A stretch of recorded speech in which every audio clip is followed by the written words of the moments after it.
Chapter 1. The Beanpole and the Pomeranian Kuin. Izuku Midoriya always wanted to be a hero. Ever since he first could see, hear, talk, and understand, he always latched onto the idea of becoming a hero, someone that protects people and fights off evil. And it all started when he first saw All Might's debut video, where he single-handedly saved hundreds of people in a city. He was inspired, and like any child would, immediately idolized All Might.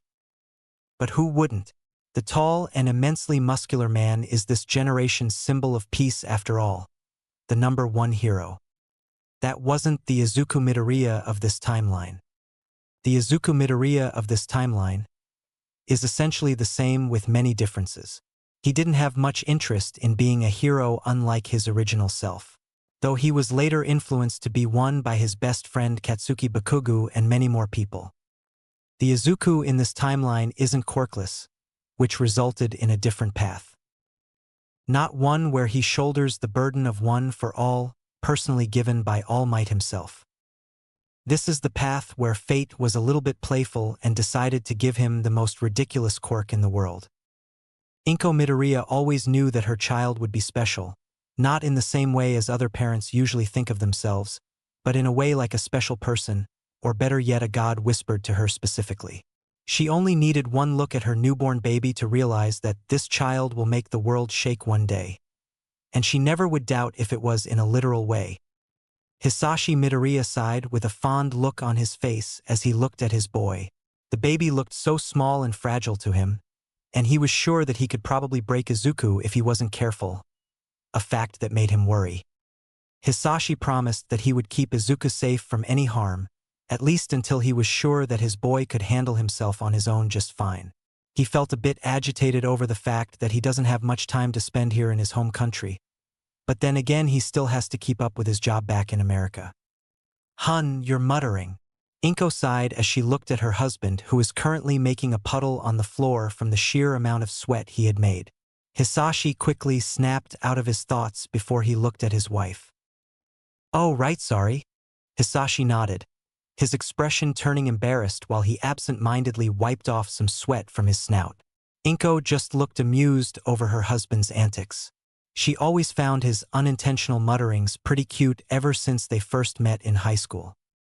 "Look, I know that you only have 3 years here before you have to go back to America, but really it's fine, you can always call us whenever you want." Inko placed her free hand on top of Hisashi's own hand before she gently squeezed. Hisashi couldn't help but smile. He always loved the feeling of Inko's hand, even if his own hand is 5 times bigger than hers. "Still, I want to be here with you too. I don't want to have Izuku growing up and only seeing his old man behind a screen." Hisashi looked at the baby with concern. "I don't want to miss out on stuff in his life, you know?" he huffed. Inko looked at her husband for a bit before looking at Izuku. "Well, you do have a month of vacation every year, right? You can always visit back here during your vacation, and we can always send daily pictures of Izuku so you can see how much he's growing up," she offered. Hisashi changed his focus from Izuku to Inko as he blinked. "Yeah, that could work. Weekly calls and a video call every month?" he added while watching a smile form on Inko's face. "Yeah, that works," she agreed before they both heard Izuku coo, telling the two that he woke up from their chatting. "Oh, banana biscuits." Hisashi moved back, fully expecting that Izuku would not react well to his appearance. Everyone did fear him for a reason after all. An 8 feet tall, immensely muscular humanoid dragon who can easily hold up an entire building if he has to and generate fire that Endeavor would be jealous of. "Stop overreacting, Ashi." Inko gave her husband a flat stare before smiling at Izuku, who immediately focused on her. Izuku, despite being a newborn baby, immediately identified Inko as his mother, so he began to coo, babble, and giggle happily. "Seriously, he won't burst out crying like you do over spoiled milk." Inko sighed, giving Izuku a smile before she gently moved him around to let him see Hisashi. Father and son looked at each other for a bit, the former with fear and hesitation, the latter with curiosity and confusion. You sure?" Hisashi looked at Inko, his hands doing weird gestures on their own to show his fear and hesitance. Inko rolled her eyes. Yes, honey, Izuku won't fear you. She nodded before sending Hisashi an encouraging expression. Inko's smile is enough to fuel Hisashi to take down the top 10 heroes in a minute. Hisashi looked at Izuku before he slowly and carefully moved closer. Hey, little guy. Hisashi went a bit closer. I'm your dad. He hesitantly offered his hand to Izuku. The baby looked at the massive humanoid dragon before looking at the large hand. In Izuku's perspective, he can only see a colossal titan looking at him. Hisashi's breath hitched, feeling Izuku's small hand, his tiny fingers touching his own. Do-wa? Hisashi dumbly breathed out. Just the touch of his boy made his worries disappear. Inko looked at the two with amusement. Think you can actually hold our boy for a bit without fainting, hun? Inko asked. Hisashi looked at Inko for a moment before he nodded, letting Inko gently put Izuku on Hisashi's hands. It took Hisashi everything to not burst out into a crying fit as soon as he felt Izuku. He's so small. Yet Hisashi can't help but feel like the baby would become a titan soon. He's the size of my thumb. Hisashi looked at his son, who he can easily carry with a single hand. Inko snorted. Of course he is. You're a massive dragon, you know? Inko commented before she focused her gaze from her husband to her son. He inherited your face, dear, Hisashi mumbled. Inko just chuckled at her husband's words. Well, he did inherit your black hair too.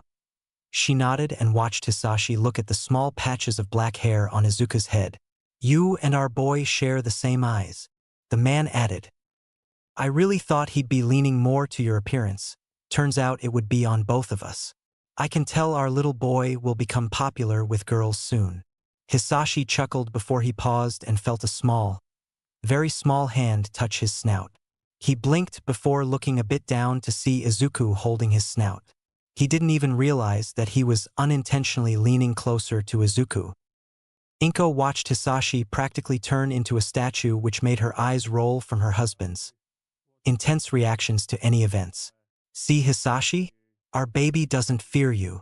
Inko chuckled and saw Hisashi raised Izuku up with both of his hands, as if he held the Holy Grail. Where did those lights and sparkles come from above?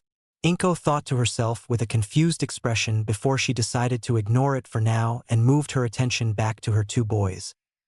Eventually, the parents shared a glance before they smiled at each other and watched their boy fall back to sleep after he touched Hisashi's snout more.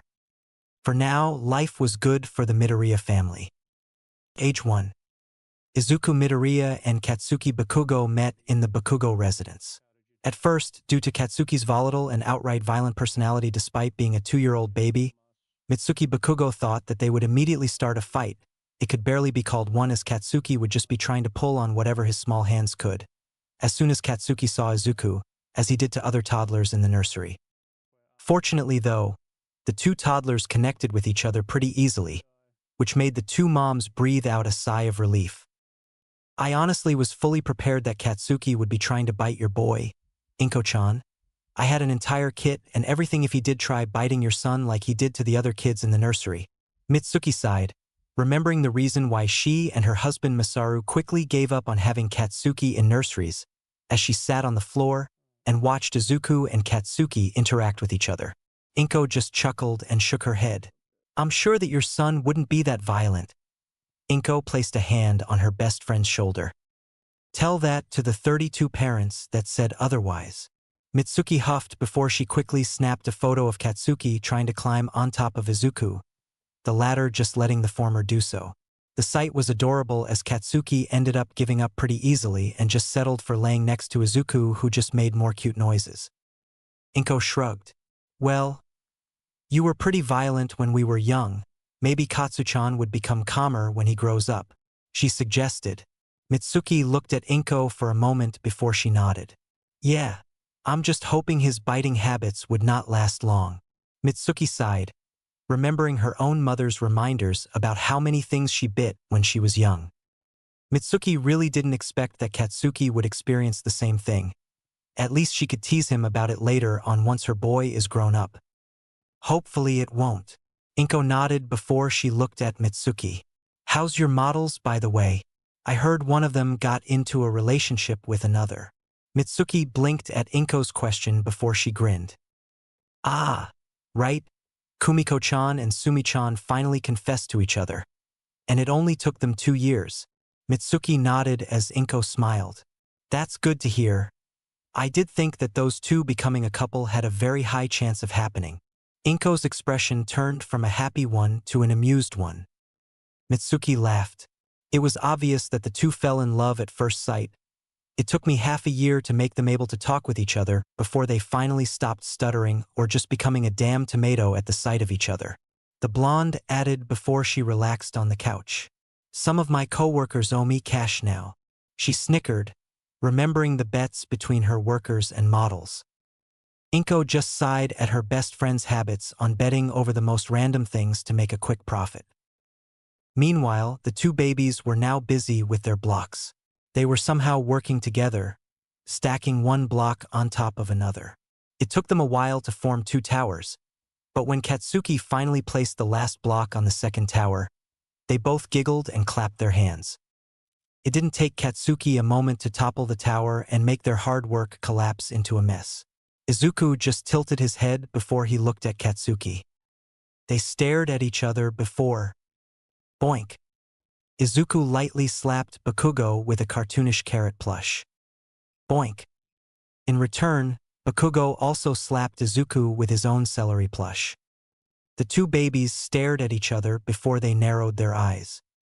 An agreement was made, they would together take over the world once they became big like their own mom and dad. For now, they will resume with their playtime. Age 4. Okay, but when is my Quirk coming? Katsuki did not pout when he asked Izuku that question.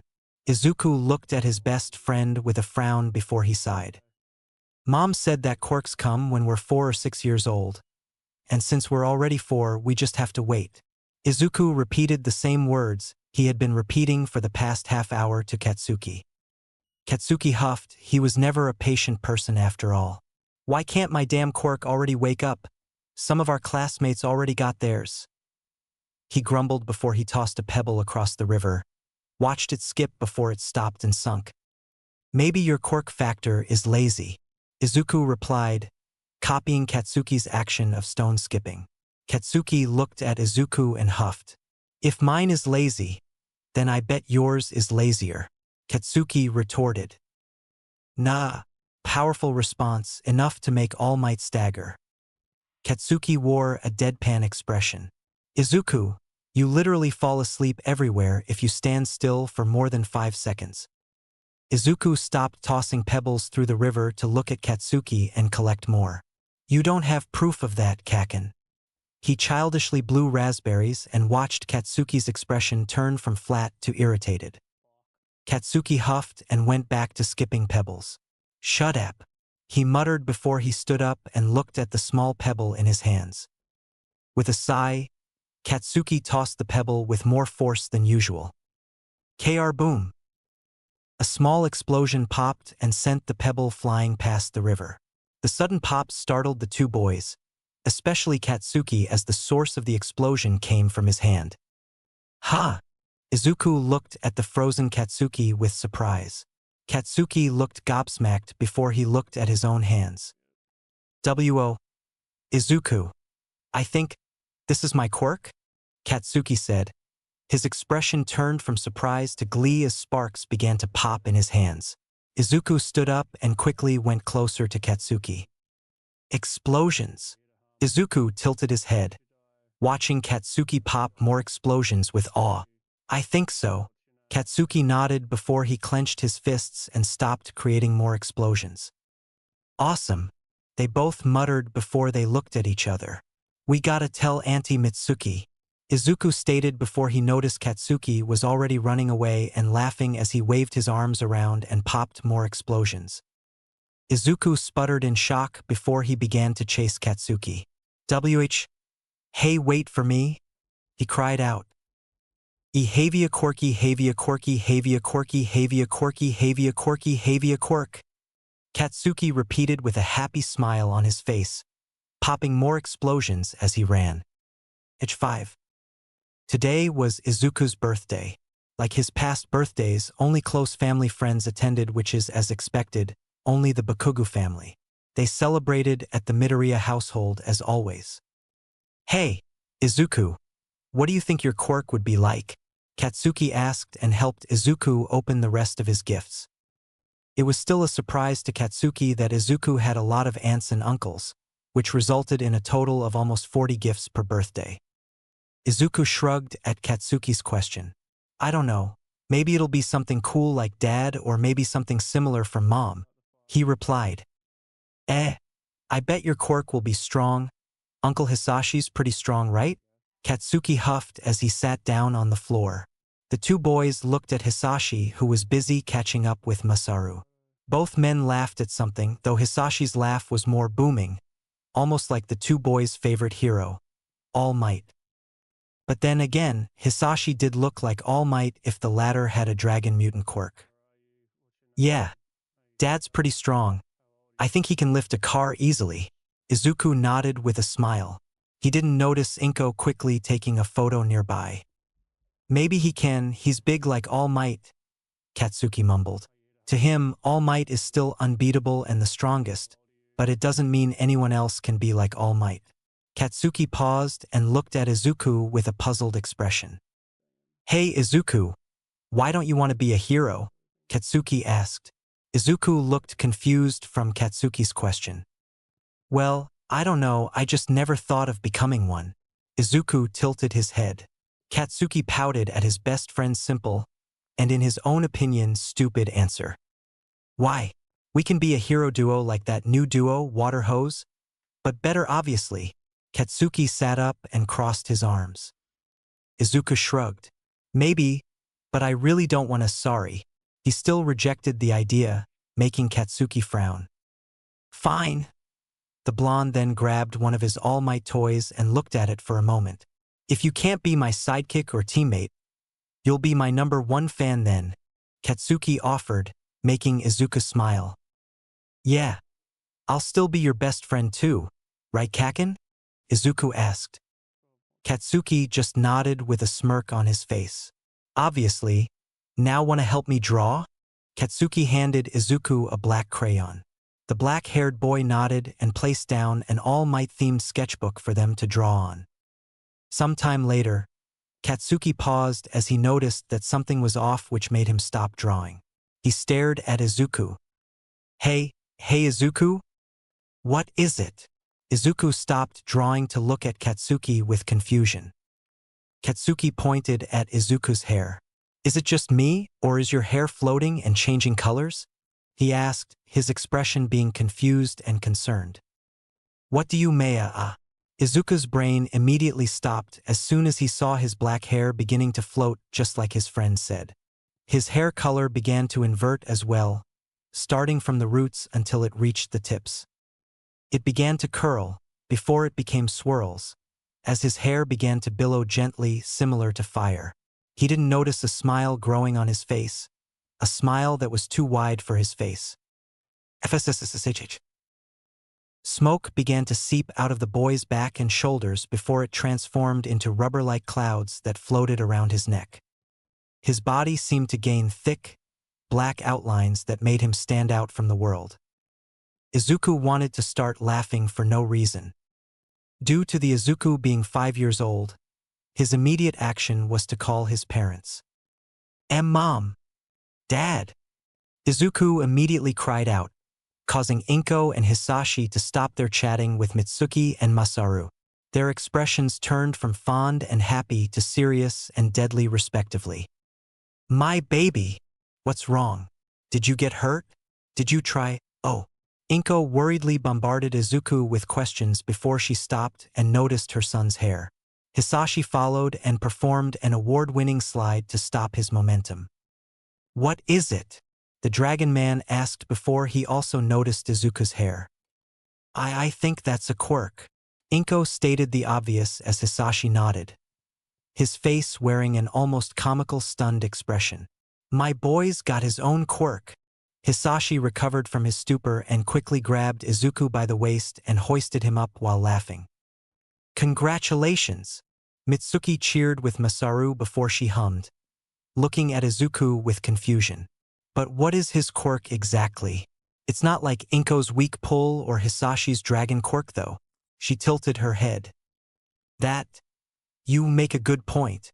Hisashi nodded, looking puzzled as anyone else in the house. He then looked back at Izuku. "Hey kiddo, you think you have any idea what your quirk is?" he asked. Izuku tilted his head. I don't know. I do feel funny though," he replied as Hisashi gently put Izuku back on the floor before he closely inspected Izuku's transformed hair. "Well, your new hairstyle does resemble fire, related to me being a dragon. I think."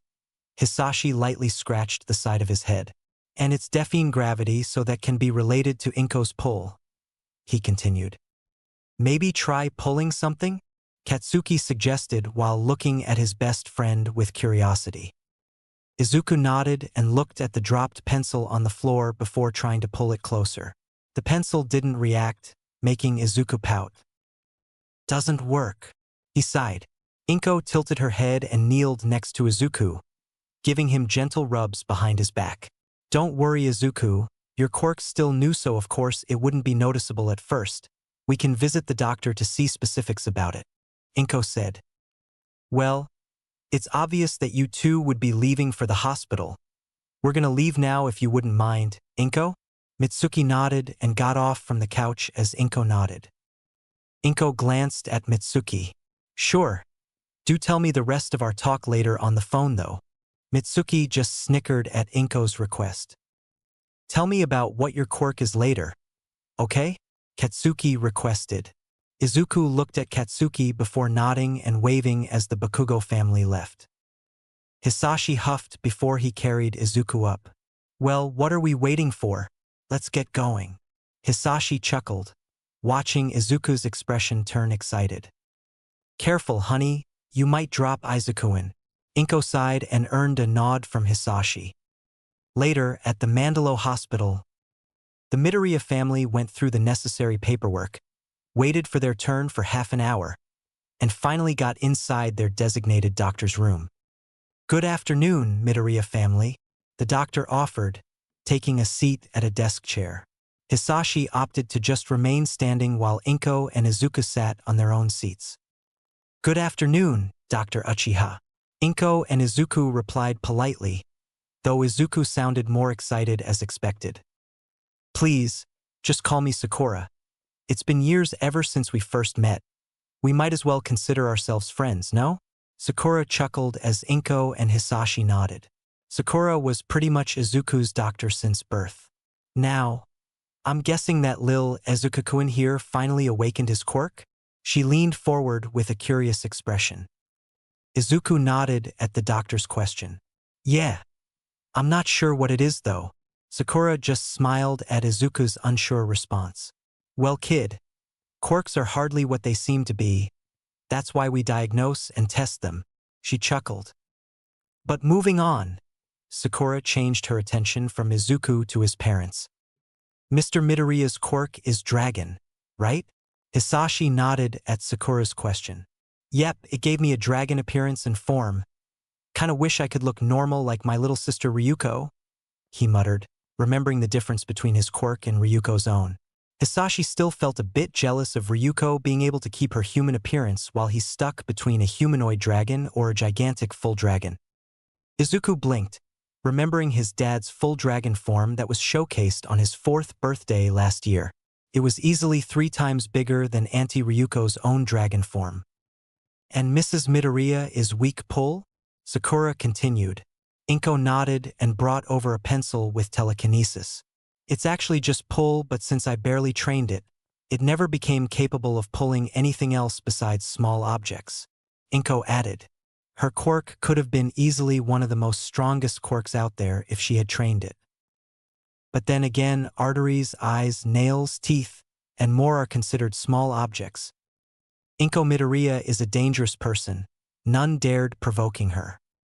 So, we can expect that Izuku here would either have a mutation of both quirks, or have one of yours passed on in some form? Sakura nodded before taking a look at Izuku's strange hair and noting it down in a notepad. Which generation in your own families do you two belong to? Sakura asked, glancing at Inko and Hisashi. Fourth, Inko answered. Sixth, Hisashi answered before he gently ruffled Izuku's hair and widened his eyes in surprise. Izuku's hair felt a lot softer than it was. It was like touching clouds. Does Izuku-kun have two-toe joints? Yes, we checked it from Dr. Tsubasa. Inko nodded. Sakura's happy expression turned sour. She almost looked offended from just hearing the other doctor's name. That quack, Ujiko Tsubasa? Ugh, you shouldn't trust him. He easily judges if kids have quirks or not by that outdated study of quirk factors being involved over the amount of toe joints a child has. She grumbled. I insist that you two stop visiting that man. I can't even be sure if he really has a medical license. Sakura continued before she sighed and regained her composure. Told you so, Hisashi whispered to Inko, who just sighed and nodded. Moving on, Sakura sighed. What do you feel right now, Izuku? She asked, now changing her attention back to Izuku. Izuku shrugged at the doctor's question. Weird? I also feel light though, and my heart. It also sounds funny. He responded, unsure. Sakura nodded and moved closer before she used a stethoscope to hear Izuku's heartbeat. Doom-dut-da-da. Doom-dut-da-da. Doom-dut-da-da. Doom-dut-da-da. Doom-dut-da-da. Well, it is strange. No, it does sound like a musical rhythm. Definitely strange. Sakura mumbled. Hisashi tilted his head in confusion. Strange. He muttered with concern, his enhanced hearing letting him hear the doctor's quiet mumbling. Sakura nodded. Yes, Izuku-kun's heart beat a lot louder than normal too, almost sounding like drums. It's beating to a certain rhythm too. Does it feel bad to you, Izuku-kun? Izuku shook his head at Sakura's question. No, I feel great, actually, he mumbled, glancing at his own chest. I'm guessing that my boy's got the heart of a dragon. Hisashi chuckled and crossed his arms. Sakura hummed. It's stronger than yours, actually, Mr. Midoriya. She shook her head. It seems that Izuku-kun's quirk here is much more complex than yours. Sakura sighed and stopped listening to Izuku's heartbeat. It could take an entire day, or possibly a month with many appointments to figure out what his quirk really is, as it can't be a simple evolution of either you or Mrs. Midoriya's quirk. She added, Is there any other option that wouldn't take that long, doctor? Inko asked and gently held Izuku's hand as the boy curiously played with his hair. Sakura hummed at Inko's question as she sat back down on her chair. Well, there I do know a guy who can help. He's just extremely pricey about it, but then again his quirk gives a full explanation and proper name of what someone's quirk is. Hisashi tilted his head while Inko raised a brow. How pricey are we talking? He asked. 100,000. The doctor answered. Inko's expression took on a comical one as she gasped at the price. That's $500,000, she exclaimed. Deal. Hisashi didn't even hesitate for a second as he looked at Inko's shocked expression with amusement. What? You know well that I run a massive company back in America.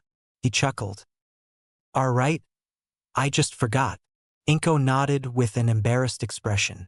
She never was able to normalize the fact that Hisashi, and herself by extension, is rich enough to throw money out like it's worthless paper, even after 10 years since they first married. All right, I'll make a quick call then. Sakura nodded and turned around to pick up her phone from the table. The two parents nodded before they directed their attention back to Izuku. Hey champ, what do you say about getting some ice cream after we're done here? Hisashi offered. Yes, please. Izuku nodded eagerly with a bright smile. It took Inko everything not to squeal after seeing her adorable boy's smile, which somehow looked a lot more bright than usual. After around half an hour, a knock was heard on the door. Oh, that must be him. Come in. Sakura quickly got off her chair. The Midoriya family watched as a short, portly man that they can only assume is a doctor due to him wearing a coat entered the room. "Good afternoon." The man nodded. "Now who's the youngin' that I'm gonna be using my quirk on?" he asked before noticing Izuku, who waved. "That one, I assume?" Sakura nodded at the man's question. "Right then, I'm Dr. Hiralik and my quirk is called Observe. It lets me observe objects or people and be given an explanation or a record of what they are along with a predetermined name." Hiralik explained before he grabbed a sheet of paper and a pen from the table. Izuku tilted his head and showed curiosity. "Predetermined names?" Izuku inquired. Hiralik glanced at Izuku before he nodded. "Yes, it's not a well-known fact that quirks actually come with predetermined names. Nobody just realized it since most quirks are non-sentient. With my quirk, I was able to know what the supposed name of the quirk should be, though I wouldn't stop anyone from renaming their own to whatever they want." Hiralik nodded again after he finished his explanation. Hiralik then held his hand out. "I'll need you to hold my hand for my quirk to take effect," he instructed. Izuku looked at Hisashi and Inko with worry, but the couple just nodded and smiled at him encouragingly. "Twing. Fascinating," Hiralik muttered as soon as his quirk activated the moment Izuku held his hand. The only way that the other three adults in the room noticed that the short doctor's quirk activated is by the way his eyes shined brightly. "Well?" Inko tilted her head as she waited for Hiralik's results. Hiralik raised a hand. "Give me a moment. This child's quirk is, let's say, very amazing," he requested before letting Izuku go. Then he got on a chair and began to write on the paper. "Here, Izuku-kun." Sakura sighed as she offered a lollipop to Izuku, who happily took it. "Dr. Hiralik might look strange, but his quirk is accurate, so don't have any doubts about it," she vouched. Inko and Hisashi shared a look with each other before they nodded. Hisashi chuckled before gently patting Izuku's head. "Hear that, kiddo? Doc said your quirk's amazing." "Why, yeah. I can't wait to show it to Kakin." Izuku nodded. His hands were already waving around as an outlet to his excitement. Despite not wanting to be a hero, Izuku is also a child, and like any child of his age, he is very excited about what exactly his quirk is. "There, I'm done." Hiralik nodded and set the pen down after writing all of the contents that his quirk provided. "I'll be off then, Dr. Uchiha. I expect the payment will be sent later." He huffed and got off the seat. The old doctor gave Izuku a friendly pat on the shoulder before leaving through the door. Sakura rolled her eyes at the other doctor's attitude before she sighed and grabbed the paper from the table. "All right, let's see," she mumbled before her eyes widened. "Oh." Inko and Hisashi immediately looked worried at the sight of Sakura's glasses comically gaining some cracks. Is there something wrong?" Inko asked. Sakura repeatedly looked at the paper and back to Izuku several times before she repositioned her glasses back to place. "There isn't. In fact, this is outright amazing, maybe even considered ridiculous. I suggest just looking at the paper yourself." Sakura wiped off a bead of sweat from her temple as she handed the paper to Inko, who then handed it to Hisashi. "Hold on, where's my glasses?" Hisashi muttered as he looked at his pockets. "I have it, hun." "Ah, thank you, dear." Hisashi blinked in surprise before he took the glasses from Inko's hands and wore them. "All right, let's see." Hisashi hummed as he began to read the paper. "Oh, butterscotch pie." Like how Sakura reacted earlier, Hisashi froze. Inko looked at her frozen husband with a flat stare before she took the paper and read it for herself. "Okay. What is it that's making you too free? Oh." Eventually, the two recovered from their stupor as they both looked at each other and then to Izuku. "Yep. Ridiculous, all right." Hisashi nodded before giving Izuku the paper. "I guess our boy really is special, right, Inko?" He chuckled and made sure that his wife wouldn't faint. Inko just slowly nodded, having a lot of thoughts in her mind over Izuku's quirk. Izuku looked at the paper, only for his eyes to widen in surprise. Quirk true name Freedom. Type Transformation. Description: Freedom lets the user enter a state that lets them manipulate reality or bypass physical laws of nature in order to achieve impossible feats. The quirk grants absolute freedom to do whatever he likes, making him the freest kid and later man in the world, and quite possibly also the strongest. The user gains a completely rubbery body. This effect stays even outside the transformed state, but it would be very limited and would not allow the user to manipulate their surroundings as their transformed state could do. He will be invulnerable to blunt force, but vulnerable to sharp objects. Transformation condition. The user has to force their heart to beat in a specific rhythm. The rhythm is only naturally known and explainable to the user himself. If the user is in a death state, they can easily make their heart start beating again, and if they do, they get brought back to their peak condition, though once they return to their base state, they would rapidly age for an hour before fully returning back to normal. Never mention this to anyone. RIP, and do not include this piece of info on the official paper and logs. I will call a colleague of mine to wipe this entire kiddo's quirk info later for safety purposes. I'm sure Midoriya Hisashi knows who would be eagerly looking for the boy if his quirk's true description is revealed. Drawbacks. The user is invincible to any damage during the transformed state, but if he gets exhausted enough, the quirk will forcefully deactivate the transformed state. The user is still vulnerable to sharp objects outside of their transformed state. The user is, or will likely become, easily bored. It is suggested to give him something he can use to distract himself. Example: Rubik's Cube. Side effects: cosmetic/mutations. He wouldn't be able to show muscle growth and would remain thin or scrawny when he grows up. Could have been added as a weakness/drawback if the muscle density/strength doesn't apply, but it does, just not visually. Possible/unconfirmed mutation. Izuku Midoriya would receive Hisashi Midoriya's height despite not receiving any mutations that could be considered dragon-like. The user's body is completely made out of rubber, from cells to organs, basically everything. He exerts a lot of energy just from breathing or walking. He will become a very heavy eater due to the fact he will need to burn through a lot of calories. The user, or the what's around the user, would produce cosmetic and comedic effects on things he interacts with during their transformed state. Doctor's note: this kid's quirk is a ridiculous and outright impossible level of evolution from Inko Midoriya's weak pull quirk, as Izuku Midoriya is essentially using an absurd form of unexplainable kinesis on reality and his own self.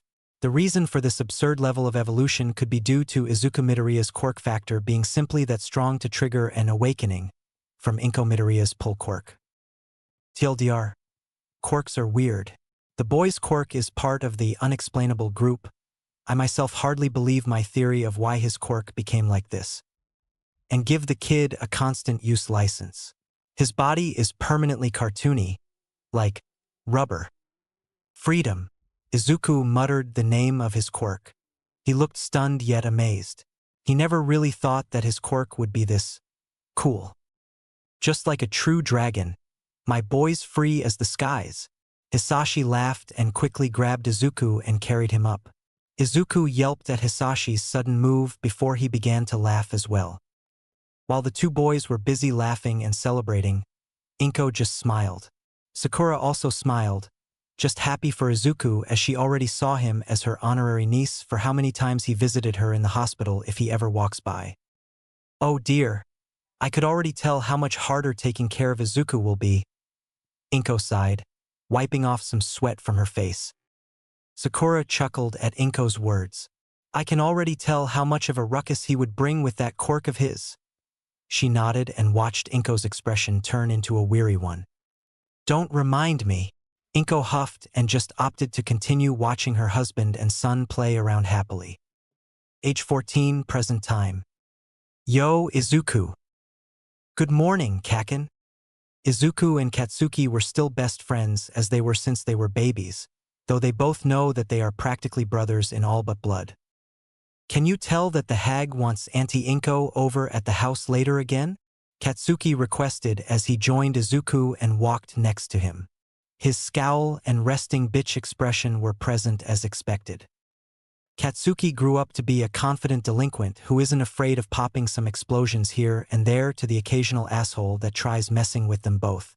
He got into a lot of fights, though all of it was instigated by the other persons, but he never started one. Somehow. Don't call Auntie Mitsuki a hag. And sure, I'll tell Mom about it. Izuku pouted, but he nodded at Katsuki's request. Izuku became more confident like Katsuki, though he became a lot more playful than violent compared to the latter. His quirk is a cheat after all, granting him the freedom to do anything he wishes. He also became very tall and lanky, as Dr. Hiralik said when his quirk got diagnosed, as he now stood at 7 feet 2 inches feet. No, fuck off beanpole, Katsuki scoffed. We still heading to the arcade after school? He asked before kicking a pebble forward. Izuku shrugged. Well, we don't have anything else to do later. I've got my chores done and Dad's not calling till Friday as usual, so nothing's on my schedule. How about yours? Katsuki shook his head. Same thing. Got all of the old hag's list done and my assignments all ready for next week. He sighed and kicked the same pebble forward before he glanced at Izuku. What's up? Izuku asked after he noticed Katsuki's stare. Why you wearing that shit? The straight jacket? Izuku asked, which earned him a nod from Katsuki. Yeah, what's up with that? I never asked about it, so I thought now's a good time to do so, Katsuki said. Izuku shrugged. Ran out of clothes again, so I just wore this. Katsuki blanched. It makes people think you're some psycho, or someone that escaped from a mental hospital, he retorted. To be fair, with the more or less deranged smile that seemed to never disappear on Izuku's face, he did look like one. Can't deny the first one, Izuku snickered. And relax, I'll get laundry done soon, and I personally think it's fashionable. He then sighed. Besides, I have my hands free. No locks on them or anything, so really this is just a glorified jacket. Izuku played jazz hands just to emphasize his point. You have a shit sense of fashion then. Fuck you, Izuku huffed. I ain't gay. Izuku snorted. Yes you are, you're literally crushing on Kirishima from the other classroom. No the fuck I don't? Katsuki hissed while looking flustered, just proving Izuku's accusation. Ha! Yes you do, Izuku laughed. I hate you. Katsuki looked miserable while Izuku continued laughing. Love you too bro. Izuku just chuckled before he finally stopped and resumed walking. Izuku and Katsuki eventually reached their destination, their school, Aldera Middle School. The school, it can be called well-lived, but really it's just old, and both boys, along with other students and even the staff there, had bets over how many more years can the school last before it finally gives out and gets replaced. The railings in the rooftop are old, some are already broken, the tilings of the floor are decorated with cracks, the windows are always left open due to the fact the classrooms barely had any functioning air conditioning, and nobody, absolutely nobody dared enter the bathrooms. Every student and staff unanimously agreed that they'd rather do their business in either the cafes, restaurants, or public restrooms nearby. There's a real question on how this shitty school is still standing. Really? Thank fuck we only need to stay here for just one more year. Katsuki grumbled, with Izuku nodding in agreement as they both walked past the gates and into the school's doors. Izuku rolled his eyes. It's literally the first day and you're already itching to fuck off Alria. Izuku was interrupted as his and Katsuki's ears were filled with mixed noises, mostly footsteps and voices chatting with another.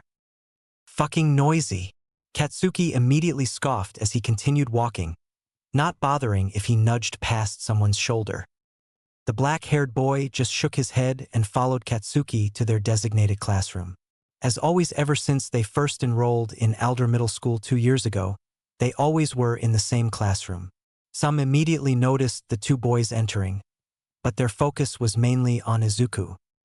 Nobody does expect a tall, lanky teenager wearing a straitjacket to just waltz into a classroom after all, at least those that were fortunate enough to not be Izuku's classmates during the past years. It was a real question why Izuku is allowed to wear his straitjacket when he's supposed to wear their middle school uniform like anyone did. He may or may not have blackmail on the principal. Izuku merely looked amused from the obvious attention and took an empty seat on the edge of the classroom. Katsuki took the seat that was next to Izuku. 5 new people in this shitty school, the explosive boy noted as he scanned the classroom. It took a bit more time for the rest of their classmates for this year to come before the teacher finally entered. How would you know who are the new ones? Thought you didn't care about the extras in the school. Izuku raised a brow. Shut up. Good morning, class. I am Setsuno and I am your homeroom teacher for this year. Their teacher began, though Izuku and Katsuki immediately began to doze off. After a while, Katsuki quickly got back from his dozing as soon as he heard his name be called. Fuck what? He mumbled, looking around in confusion as the teacher sighed. It's your turn to introduce yourself. Name, age, quirk, the teacher instructed. Katsuki nodded and stood up. Tisk, Katsuki Bakugo, 14. My quirk is explosion. Small sparks popped from Katsuki's palms as a showcase before he sat back to his seat. Next is Midoriya. Setsuno read as the mentioned boy just waved. Izuku Midoriya, 15. My quirk is freedom. The odd name of the quirk made the transferees curious, while the rest of the classmates, except Katsuki, sighed and appeared miserable. One of those transferees tilted his head in confusion. Freedom? What kind of name for a quirk is that? He asked, looking fairly confused. Figure it out yourself. Izuku just snickered in response. Katsuki rolled his eyes, knowing well that it was impossible to figure out what the hell Izuku's quirk is without being given a full explanation from himself. Do that later, Setsuno huffed before he continued. Now, for the last 5 on the list, Hizono. A girl stood up from her seat. Izuku hummed as he inspected the girl's appearance. She has long, wavy, white hair, which is mostly tied into a ponytail, leaving 2 locks on the sides of her face, and bangs that obscures most of the right eye of her face. Her eyes are sharp, containing jet-black pupils. Just because of the girl's weirdly styled white hair, Izuku immediately took a liking to her. Kanako Heizono, 14. My quirk is dust. Kanako demonstrated her quirk by creating ash-like dust from her palm before reabsorbing it. She then huffed before she sat back on her chair. Next, Tsutsumi. A girl with long, indigo-colored hair with numerous scattered pink streaks, tied in a ponytail with 2 full shoulder-length strands of hair framing her face, stood up from her seat. Kana Tsutsumi, 15. My quirk is rifle. Kana momentarily protruded a rifle gun from her right elbow before retracting it and sitting down. Next, the rest of the transferees introduced themselves, though Izuku didn't bother with remembering their names. He could always learn them later when he needs to. Setsuno nodded. Now, since today's your first day at school, I'll let you all socialize with each other first. Tomorrow we'll start the orientation. With that, he sat on his own chair and opened a book to read. Chatter amongst the classroom immediately began as the students talked with each other. Katsuki looked irritated. So we're just gonna waste time then? I could be training my quirk right now, he muttered. Izuku just chuckled and lightly poked Katsuki's cheek. Don't be a sourpuss, Kakin. Auntie Mitsuki did say you should make friends. You know? Why not do it now? Izuku tilted his head. I ain't making any friends here. Katsuki scowled. I'm not gonna see any of these extras after this year. I'm heading to another high school. Then UA as my university after all. He added. You underestimate people too much. Izuku hummed as he leaned back on his chair. Katsuki paused at his best friend's words before he shook his head. I don't underestimate people. If I do something, it's all or nothing. I just know that nobody in this class can actually match up to me. The blonde replied. Izuku glanced at Katsuki for a moment before he pouted. I could flatten you like a pancake. I mean that literally. Fuck off your quirk's bullshit. Mine. Chapter 2. Sludge Villain Incident. Kaboom! Izuku launched a spinning kick towards Katsuki's midsection, but the latter sidestepped, narrowly avoiding the strike. With a savage grin, Katsuki retaliated with a heavy punch. As his fist connected with the air, an explosion erupted from his palm, heard throughout the forest. Why am I the one sparring with you again? Izuku ducked under the blast, his body contorting before he countered with a series of quick jabs and kicks, his limbs stretching with each strike to reach Katsuki. Because you're the only fucker around here that can match up against me, Katsuki huffed as he blocked and parried, his natural instincts guiding his defense. Another explosive punch was aimed at Izuku, who cartwheeled backward to evade the burst of explosion. With a sudden burst of speed, Izuku closed in, his leg extending like a whip. Katsuki barely had time to react, stumbling back from the impact. Fuck! He gasped out before quickly recovering. Boom! Izuku followed his previous kick by spinning low and sweeping his leg in a wide arc. Katsuki jumped, narrowly avoiding the leg sweep. Landing with a thud, Katsuki thrusted both of his palms forward and erupted an explosion. Izuku was sent back against a tree from the impact, but before Katsuki could react, Izuku used his rubbery properties and rebounded with blinding speeds. Izuku propelled himself forward, his body twisting midair before his foot connected with Katsuki's chest. Katsuki spat out saliva as he staggered backward from the impact. God, I fucking hate your rubber bullshit, he grumbled before letting himself fall on the ground. Izuku huffed, taking deep breaths as he sat on the ground. I did suggest that we fight without quirks this round. Fuck off. Katsuki rolled his eyes before sighing. After a bit, Izuku got up from the ground. Wanna get some drinks? He offered. Katsuki glanced at Izuku before nodding and also getting up. The two boys began to walk through the forest. We seriously gotta change the location on where we spar, Izuku said. Katsuki raised a brow. What's wrong with using a forest to spar? He asked.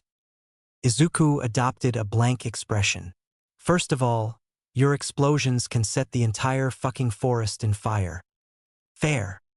And pretty sure we're slowly shaving that forest bald with each fight causing collateral damage. Izuku pointed at the fallen trees on their path. Katsuki slowly nodded. Fine, we'll get a new place. But where?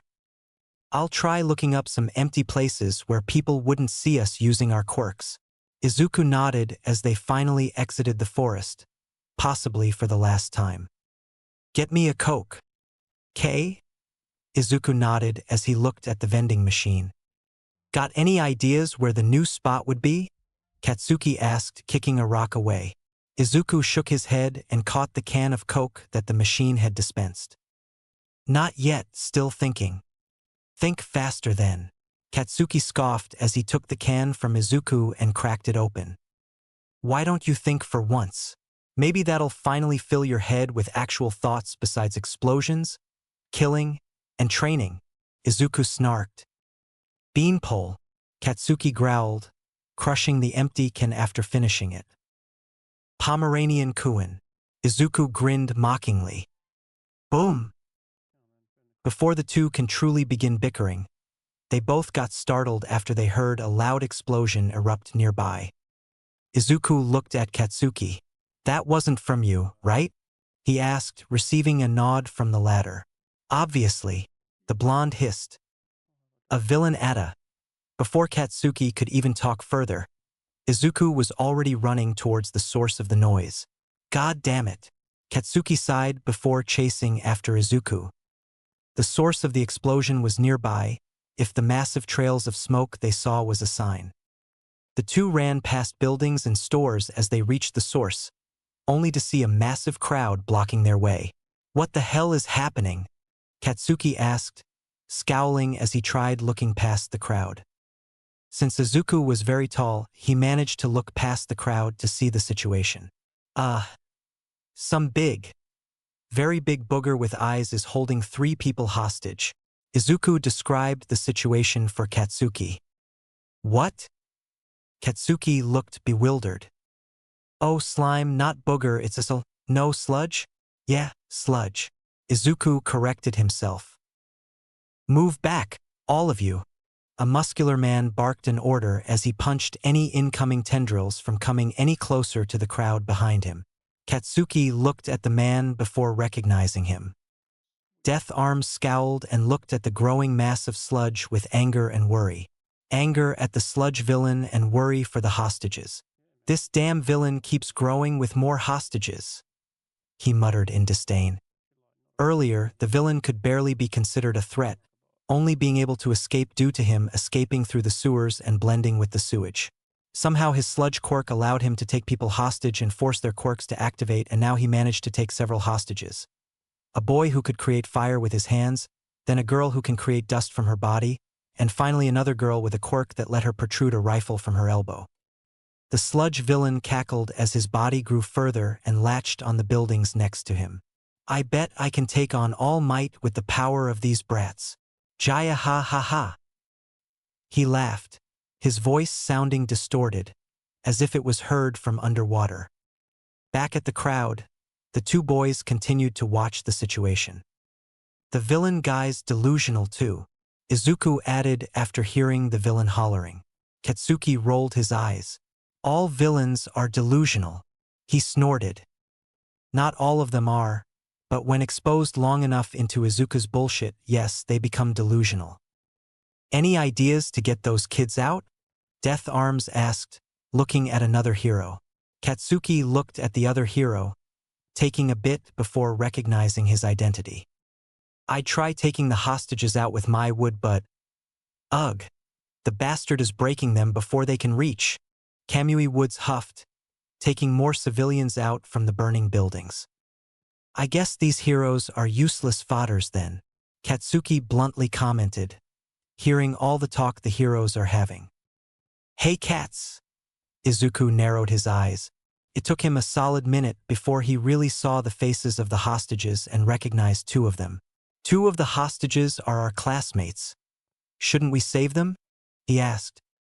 Katsuki sighed and took both of his hands out of his pockets, his sweat already glowing and making tiny explosions pop. Whatever, let's do it, he grumbled before leaping forward. Izuku smiled. Move!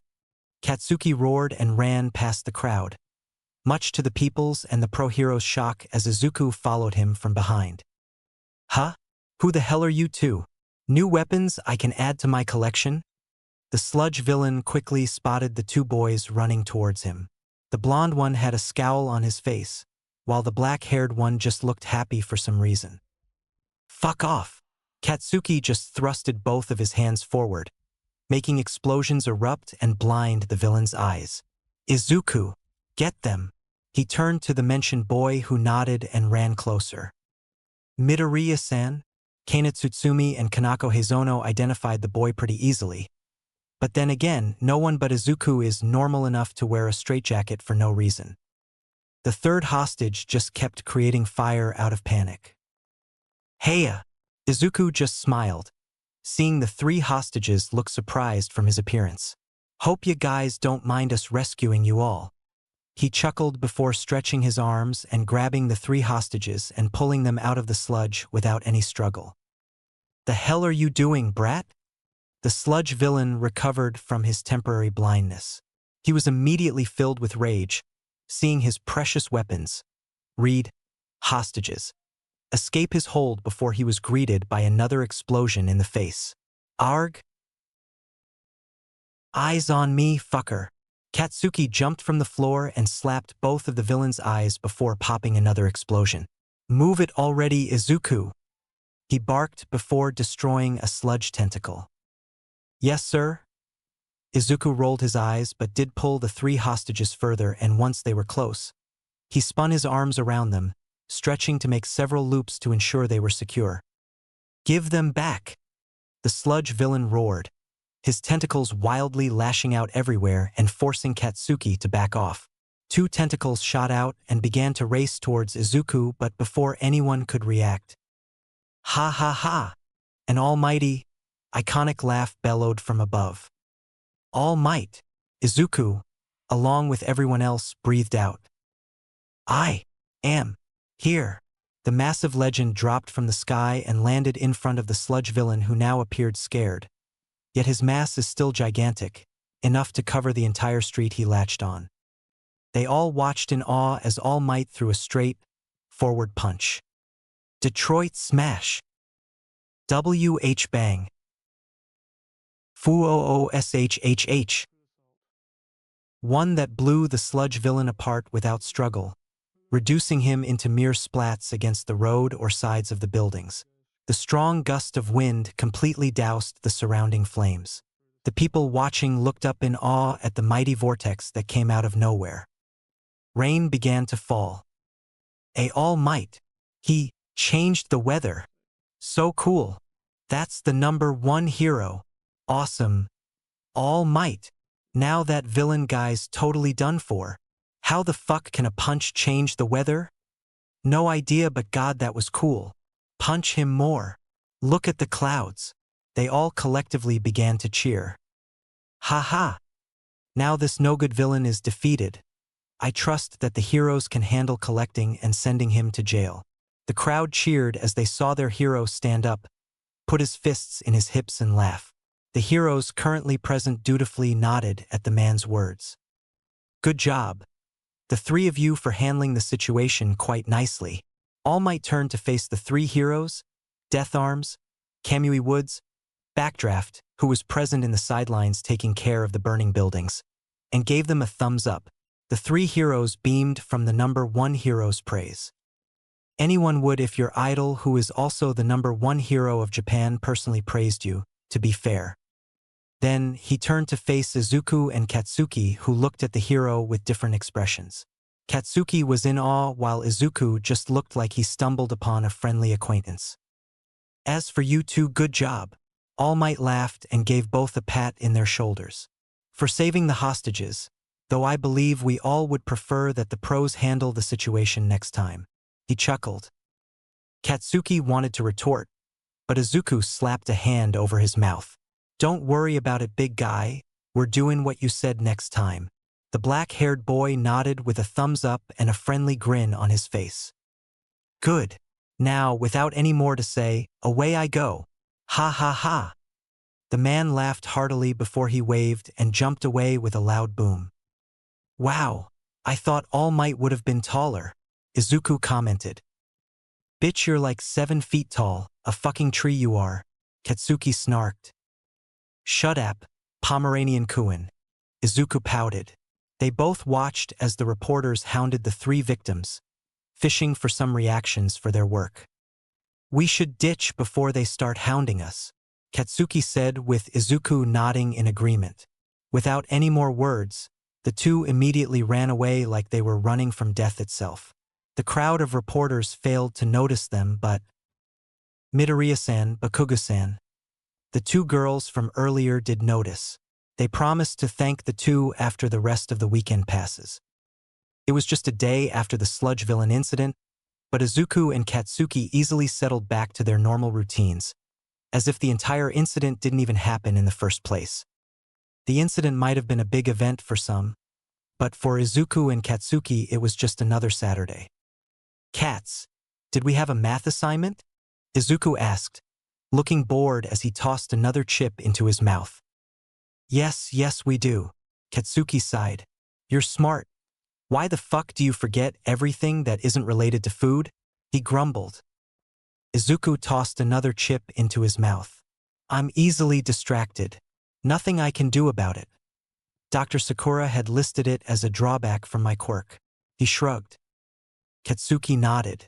His own quirk did have a similar drawback, which is the reason why he's got an explosive personality. Whatever. Come to my house later. I'll let you copy mine. Katsuki huffed before he took a sip from his can of Coke. Thanks. Izuku smiled, tossing another chip into his mouth. So, any ideas for our training location? Izuku hummed at the blonde's question. Yeah, I do actually. He nodded. Ever visited Takoba Municipal Beach Park? Katsuki raised a brow. That beach? Didn't it turn into a junkyard long ago? He asked, remembering the beach's transformation from a beautiful beach spot into a junkyard over the years. Yeah, I'm thinking of using that place as our training grounds. Huh? Why? Think. Pomeranian Kuin. Think. Izuku chuckled.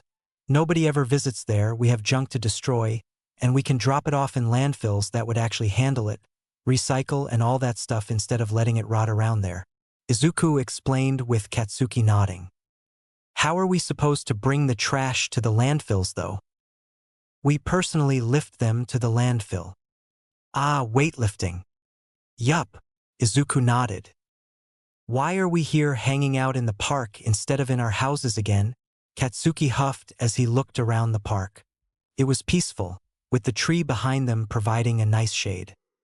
We ponder the birds and dwell upon their rotund, feathered forms, Izuku said, gesturing at the battalion of very round birds perching on many places. They all stared at Katsuki, who stared at them back with a gobsmacked expression. What? I'm bored and I dragged you here, Izuku sighed. Katsuki's right eye twitched. Ah, that makes sense. The blonde boy learned not to question the absurd insanity that Izuku brings long ago. No, the fuck it didn't. Katsuki angrily howled in his thoughts. Though he didn't really question the missing logic, that didn't mean he can't rage about it. While the two continued to talk with each other, another two found themselves walking in the park. Kana and Kanako quickly spotted Izuku, which isn't hard considering how the boy's appearance made him stick out like a sore thumb. Midoriya-san, Bakugu-san, the two girls approached. Kana seemed more enthusiastic but still reserved compared to Kanako, who just looked a bit annoyed. Izuku and Katsuki easily noticed them both and reacted differently. Hey you! Izuku waved at them while Katsuki just scoffed. What do you two bitches want? Katsuki rudely asked.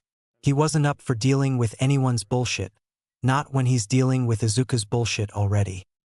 We're just here to thank you two for saving us yesterday, Kana stated while Kanako rolled her eyes. We probably would have been dead when you two didn't intervene, the white-haired girl added. Ah, it's no problem, Izuku just chuckled. It's not rare to have me and Cats running into situations like these. Kana just sighed, flicking a strand of her hair off her face. Still, it didn't mean you two had to help us. You could have, well, like All Might said, left it for the pros to handle. Yeah, what's up with that? You two got a crush on us or something? Kanako raised a brow as she crossed her arms. Izuku snorted. Nah, we just didn't want two of our classmates dead the next day. He shook his head. And I haven't traumatized you two yet, Izuku smiled. Excuse me? And Katsuki here is gay. Doesn't get hard even if a girl throws herself all over him. He finished, ignoring the concerned looks the two girls gave him. Shut the fuck up, beanpole, Katsuki growled, popping explosions in his palms as he swore. Fine, Pomeranian Kuin. Izuku rolled his eyes. Even then, thank you. Kana bowed and interrupted the two boys before they could actually start bickering. Wait, why did you two save us then? Kanako raised a brow. Izuku and Katsuki looked at each other before they looked back at the two girls. You guys looked like you needed help, and I just wanted to punch a villain yesterday, was the responses they got. Kana and Kanako first looked surprised and irritated. Surprised at Izuku's answer and irritated at Katsuki's answer. So, if you didn't want to punch a villain yesterday, then you wouldn't bother helping us then? Kanako sneered at Katsuki, who shook his head. Ugh, no, Rubber Brain here would have turned me into a literal pretzel if I didn't help you two out. Katsuki uncharacteristically shivered as he remembered a particular memory from the past. Izuku eerily smiled at the blonde's words. The two girls felt a bit frightened. Well, anything else you two want to say? Katsuki asked after regaining his composure. The two girls looked at each other before shaking their heads. No, that's all. I'll see you two tomorrow in school. Kana slightly bowed before leaving. Nope. See you two weirdos tomorrow. Kanako huffed and turned around, following Kana.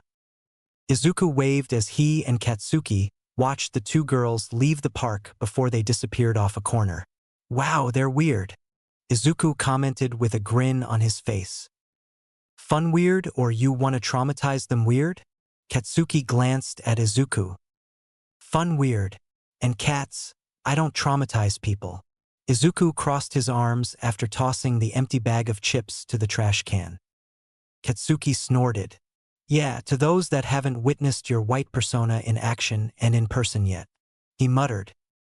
Come on, I barely show my transformation out in the open. Izuku pouted. Katsuki slowly turned to glare at Izuku. Just 3 months ago, just 2 weeks after our summer vacation started, you literally fucking fought Overhaul, the explosive blonde hissed. He was hurting my baby sis. Izuku huffed. You literally found Eri, a random kid that could have just been a rascal in that alleyway, and not even a second later I saw you tossing him and the shy Hasaikai around with your weird cartoon power shit. Katsuki threw his arms up, showing his exasperation. See bonus chapter 1 after this or before continuing, your choice. So, the asshat attacked first, I acted out of self-defense. I agree on Overhaul being an asshat, he is a dirty scumbag for what he did to Eri. But really you could have just knocked him out, not pull out the fucking white persona, take down the entire fucking shy Hasakai, and get an unofficial debut years earlier than anyone did. Katsuki scoffed. Cats. The dude can literally fucking destroy anything to a molecular level with a touch. Izuku retorted. Katsuki raised a finger before he clicked his tongue. Fair enough, he muttered. After a while, Katsuki looked up to the sky. How's the kid, by the way? He asked. She's doing quite nice actually, though she barely talks whenever I'm away. Izuku smiled. It's just been 2 months, but I'm already making a lot of progress with Mom over making Eri, well, recover. Eri still calls me White Warrior or Nika for some reason. He added. Katsuki hummed from Izuku's words. Huh. Isn't Nika an onomatopoeia for smiling or grinning? Katsuki muttered before chuckling. That fits you then. Why not make it your hero name or something? He suggested. Izuku blinked before he hummed. Yeah, maybe I should. The boy nodded and grinned. Heh. Nika doesn't sound bad for a hero name, and it wouldn't make Eri wrong if she keeps calling me that. He added. Yeah. Katsuki nodded. Hey, what's up with your moves? When did you come up with them? He asked. Huh. Izuku tilted his head with clear confusion. You know, imaginary move, muscles, counterblow, and giant. Oh, Izuku snapped his fingers. Those were moves I made while fighting, so I called them imaginary moves. Because, you know, I imagined them on the spot. The black-haired boy giggled. You already have 3 fucking super moves and we're not even in UA yet and you made them on the fucking spot. Blah, you have 4 years to train before we reach UA. You have a lot of time to make super moves. Izuku shrugged. True, the blonde nodded. The next few weeks passed by like a blur for Izuku. Nothing much changed except the fact that he noticed himself interacting with the 2 girls more often, ranging from waves, sharing books, resting near the same spot, to having long chats in break times. Katsuki just let the 2 extras enter Izuku's orbit. He did feel like the insanity that was his best friend would somehow become more wacky, and this was a perfect reason to make his mother back off from nagging about him having no friends besides Izuku. See, hag? I ain't a fucker that's hopeless on getting friends. The blonde yelled in his thoughts before he noticed the 3 interacting. Izuku was laughing over nothing, Kana had a happy expression on her face, and Kanako just looked, well, neutral. They were all talking, probably sharing jokes. Hoi, Izuku. Stop talking with your girlfriends and get over here already. Katsuki rolled his eyes, watching Kana and Kanako both pause at his words. He? Kana looked flustered. Fuck off, Pomeranian-kun. Kanako scoffed. Izuku just chuckled. Fine, fine, I'm coming. He sighed, waving at the 2 girls as he followed Katsuki and walked away, disappearing once he went to a corner. Kanako hummed and narrowed her eyes. You know, Kana-chan, something about Midoriya feels familiar, she muttered. Huh. Kana raised a brow and looked at her best friend. How come? The indigo-haired girl asked. Dunno, just felt like I saw his face somewhere before. Kanako sighed. Whatever, forget about it, wanna get some food. I'm feelin' hungry. She turned to Kana, who nodded and began to follow her. Kana tilted her head as she twirled strands of her hair around her finger. Well, Midoriya-san does have a plain face, she commented. A plain face. Kanako glanced over her shoulder and looked at Kana. Please, we could easily spot him out of 100 people. She rolled her eyes before she focused back on the path ahead. His weird-ass outfit alone makes him stand out already. A chibi version of Izuku appeared in Kana's mind, one that still wore the original boy's eccentric outfit. Straight jacket, dark blue jeans, and straw sandals. The straight jacket alone was eccentric enough. It also initially painted Izuku as a psycho who escaped the mental hospital and still attended their school for both girls, though the boys and his blonde friend later actions during the sludge villain incident and their recent interactions proved otherwise. Izuku, despite his eccentric antics, is a good-natured person with questionably good morals. A tall, skinny man sighed as steam billowed around him.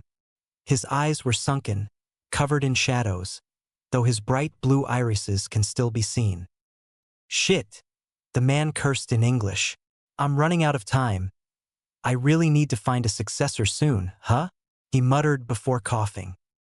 Toshinori Yagi, the true face behind All Might. He is the complete opposite of the heroic man in terms of personality. He did not look healthy or muscular, he looked sick. The man essentially looked like a skeleton, one that would fall on itself from a weak breeze. Toshinori sighed as he looked at his hands. All Might can still keep appearing for another decade, but I'll surely become weaker by that time. I need to pass this quirk to make sure the next generation will have its own symbol of peace. He took a deep breath before letting his hands fall back to his sides. Though, the blonde glanced at the city. I'm sure that the new generation will keep the peace, even if I'm gone. He nodded. Toshinori looked around and spotted a vending machine nearby. People might think that it's odd having one on a rooftop, but it's convenient for heroes who want to sometimes stop for a short break and maybe get refreshments, which is what Toshinori is currently doing. The man watched as the machine dispensed water and happily took the bottle before twisting the cap open. I wonder how's Melissa right now, he muttered before drinking the bottle's contents. After that, Toshinori chuckled. Maybe I should call her later. I haven't talked to her in a month now, he added, remembering his niece's excited expression whenever he appears as All Might. Maybe I could ask her. Toshinori paused. If she fits the criteria, then maybe I could, he mumbled before nodding. I guess I'll go on a trip to Island. With no more words, Toshinori inflated back to his iconic form. Now empowered once again by One for All, he smiled wide. Boom! Ha ha ha! All Might laughed before he jumped off the building, leaving strong gusts of wind in his wake. Nah, cats. Did I snort some salt again, or did I really see some stick figure turn into All Might like the Hulk? Izuku asked as he stared at a nearby building with narrowed eyes. You didn't see shit, dumbass. Now help me out with this shitty claw machine. Katsuki grunted, fully focused on the money-robbing machine as he pushed in another coin to get another round. He will get that plushie no matter how long it takes. It was a bootleg All Might plushie that looked funny to Katsuki, and he was bored. So, Izuku-kun. Nedzu grabbed a cup of tea from the table. I've finalized some things with the Prime Minister according to your status of becoming a supernova. He smiled, watching the boy take a seat in front of him. See bonus chapter 1 for context of what a supernova is. Cool. What now then? Izuku tilted his head with curiosity. Nedzu raised his paw. The man agreed, though due to your power he will be putting down rules that you have to follow until you truly gain the title of supernova. The whatever the hell Nedzu should be said, watching the boy seemingly and comically deflate from his words. Worry not, he chuckled. The rules are pretty simple. The bear then took a sip from his cup before handing Izuku a paper filled with words. Just focus on these, you can have Inko-san drill in the details later. He smiled. Izuku hummed as he grabbed the paper and read the rules. Izuku Midoriya must not activate his Quirk's transformation unless given direct permission from Nedzu or an approved pro-hero of the principal's choice. No loopholes must be used, otherwise Izuku Midoriya will be sentenced to death. He can activate his transformation if the situation proves to be dire enough that it is life-threatening to him. Izuku Midoriya must continue hiding his Quirk's true capabilities. He will only be allowed to tell others that the Quirk freedom allows him to manipulate his body, though only limited to being rubbery. Oh, that's not bad actually. Reasonable too, I guess. Izuku muttered, though he still felt annoyed that he can't legally use his Quirk's transformation unless given permission or in a really, really bad situation. His heart also beat slowly, as if sympathizing with his annoyance. Those were the main rules. Like I said, you can have Inko-san drill the rest of the rules later. Nedzu nodded, taking another sip of tea from the cup. Could use a bit more sugar, he commented. Izuku just nodded and sighed, noticing the 3 more papers that Nedzu placed on the table. He could already dread the 10 long hours of his mother repeating the contents to make him actually remember things. The boy is forgetful, barely remembering whatever he learnt in school. Yet somehow he still can show intelligence. Life really does work in mysterious ways. That or it's due to the fact logic barely exists around Izuku. Chapter 3. Bonus Chapter Aries Liberation. Izuku grew up loving the word that is associated with his quirk. Freedom. Just saying it felt good, made Izuku's heart beat louder while still following that funny rhythm that activated the mentioned quirk. The feeling of freedom is something Izuku really loved. Seeing a child covered in bandages and hollow eyes made Izuku frown. His heart beat loudly. It wanted to give this child freedom. Seeing her flinch and begin to quiver in fear at the sight of a man wearing a weird beak mask made Izuku not happy at all. His heart beat loudly. It wanted to give this child justice. And when the man roared in frustration and slammed his palm against the ground before it shattered and reformed into a spike heading to Izuku's way, Izuku grinned, feeling his heart begin to beat loudly to that funny rhythm. Eri grew up thinking of herself as a curse ever since she could properly think and speak. Everyone said so, the beak man said so. It was her own fault that her parents disappeared after all. She's a monster. And yet, every night she remembered someone's words. Wait for the white warrior, the one who will liberate us all. Hear the boys laugh, the sound of his drums. As he vanishes darkness and fills us all with light and joy, he will smile at all the world's problems and cure the ills of humanity by playing his drum. Whoever hears his music is forced to dance and sing until they cast off their black veil of despair. We wait for the joy that the boy, Nika, brings to us. Eri, despite her imagination being poor, thought of the white warrior as someone covered in white, has a big smile and a laugh that can be heard across everywhere. The white warrior, though he never had any specific facial features besides his grin, always visited Eri in her dreams, always telling her the same words, giving her enough hope to keep on going despite her horrible circumstances. For the first time in her life, Eri looked amazed as she watched the tall boy she ran into while trying to escape become the very white warrior she has been dreaming about for a year. Her heart felt funny. Doom dut da da. Doom dut da da. Doom dut da da. Izuku laughed loudly, as if he was told the greatest joke in the world as he spun in the air, momentarily turning into a white tornado. Hiya ha ha hee hee. Howa waha ha ha ha ha ha. If anything, Izuku dying from laughter would be the most likely reason why he would ever be killed. His heart beat loudly and sounded like drums. Kai Chisaki, otherwise known as Overhaul, looked frustrated, confused, and angry as he watched whatever the fuck was that thing fly around with its limbs swinging in all directions. What the hell are you? Chisaki cried out and watched Izuku suddenly drop back down to the ground. The ground rippled like rubber before it bounced the boy back in the air. What kind of disease does this shit? The man added, looking around frantically before he slapped both of his hands against the ground and activated his quirk. Wouldn't you like to know, bird boy? Hi!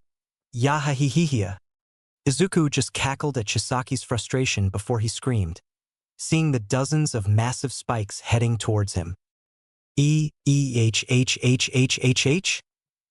Izuku reacted comically, his body straightening like a ruler before his tongue shot out with his eyeballs popping out from its sockets as an over-exaggeration to his shock.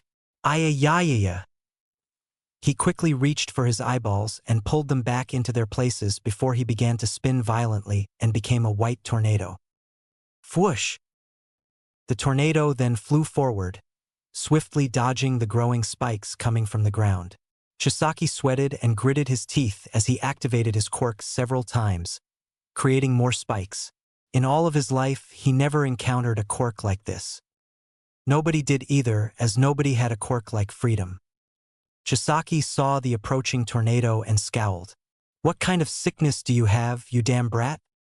He slapped the floor and caused a massive pillar to erect and collide against the incoming boy.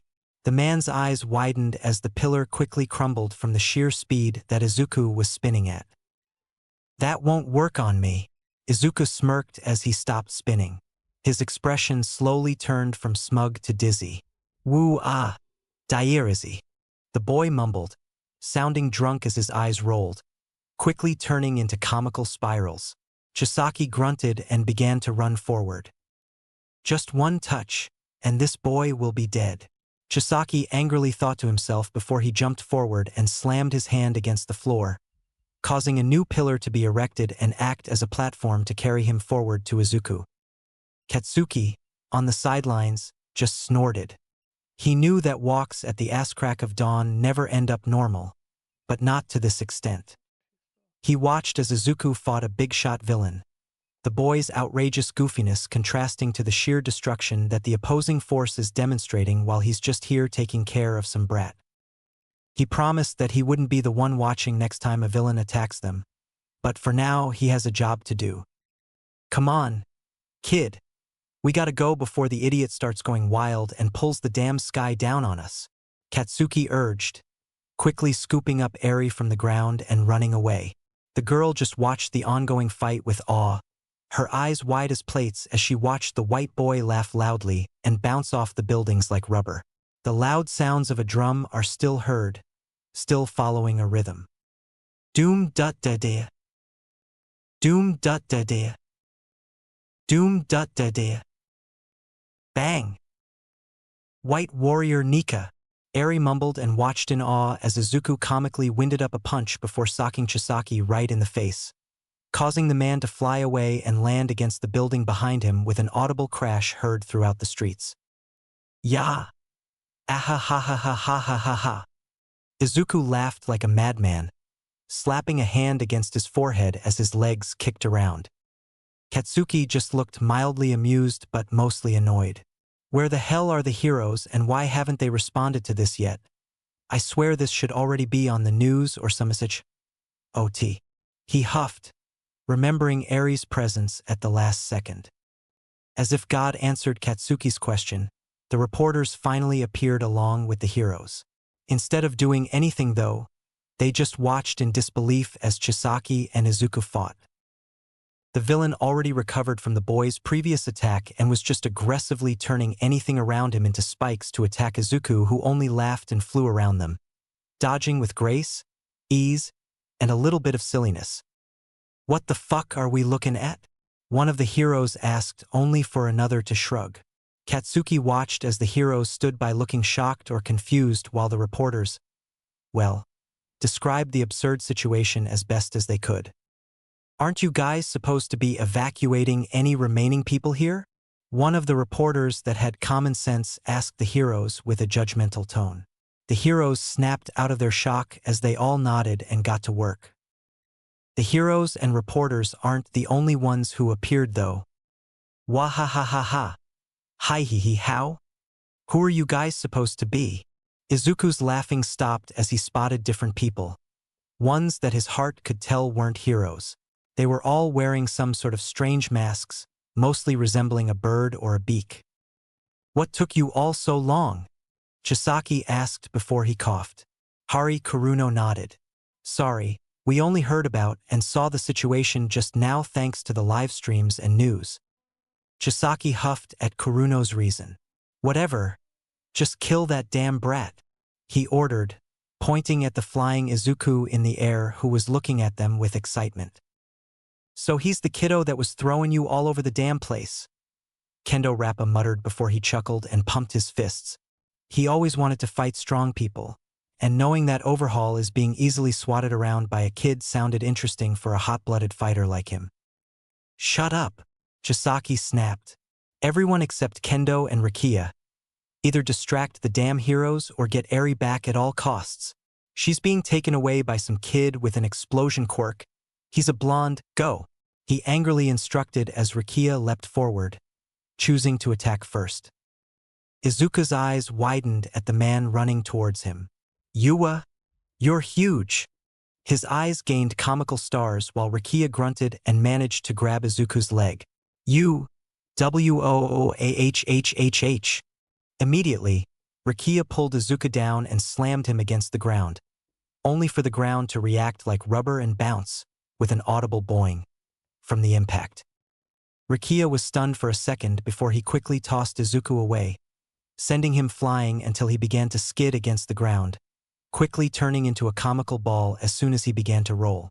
"Wei-ia-weh," he screamed, his body turning into a mess of limbs, eyes, mouth, and white as he spun. Izuku opened his eyes, hearing the wind whistle as comical noises followed, ranging from bells to bonks to bangs, as he saw himself rolling across the road. "Wait. Wait." Izuku's arms quickly stretched to let his hands reach two streetlights next to him. The poles bent like rubber, but after 5 seconds he managed to stop violently spinning and plant his feet on the ground. The boy looked around and let go of the streetlights, letting his arms snap back to their original lengths before he grinned after he saw Rikia running forward like a gorilla. "Heh, I have an idea," he muttered. "Imaginary move muscles." "Yahahaha." Izuku laughed as he jumped up and flexed before his arms and chest instantly inflated, changing his previously noodly body to gain comical muscles. His legs remained the same in size though, emphasizing the comical appearance of his muscle form. Bang! Bang! Bang! Njaya! Izuku jumped forward with the ground bouncing behind him and punched the surprised Rikia 3 times with his fists enlarging before it struck. Izuku's eyes widened as he saw cartoony stars fly around Rikia's head before he swung his right arm, had it spin for a second before landing one final blow to end his short-lived barrage. Gong! A comical sound similar to a bell was heard throughout the battlefield as Rikia was thrown back from the impact, sending him crashing next to Chisaki, who watched it all with wide eyes. Kendo, though, was ecstatic seeing how easy Rikia was sent away by 4 blows. "Haha, you're a damn riot." The man laughed as he jumped forward into battle, taking over Rikia's place as Izuku just continued laughing to himself. "Hey kid," Kendo called, making Izuku stop as the boy kept his muscle form. "Let's fight," he asked, sounding too excited for a situation that is making his boss almost have an aneurysm. Izuku tilted his head curiously at the new enemy before he smirked. "Who? Sure, that sounds fun." He nodded, his curious expression long gone and replaced by an excited one. His emerald eyes shone and briefly turned into red before it returned back to normal. "That's what I'm talking about." Kendo's mask tore apart, his own smirk being too wide for the mask to contain as he rushed forward. "Ngra!" He roared before he threw both of his fists forward, only for Izuku to catch them both.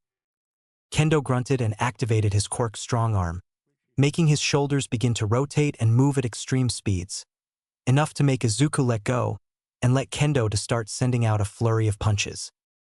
Bang! Bang! Bang! Bang! Bang! Bang! Bang! Bang! Bang! Bang! Bang! Bang! Bang! Bang! Bang! Bang! GWA, BU, GA, BA, GUH, WA. Izuku did react to his enemy's hits like expected, but his current proportions despite being pure air somehow absorbed the strikes, much to Kendo's surprise. What kind of damn quirk does this kid have? The hot-blooded man thought to himself before his quirk deactivated. Izuku quickly threw both of his fists forward, only for Kendo to catch them both and firmly hold them.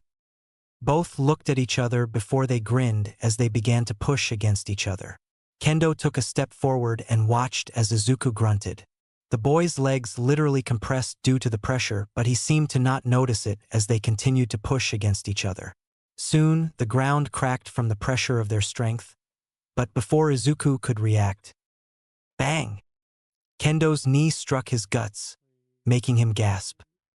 Fuyui ini.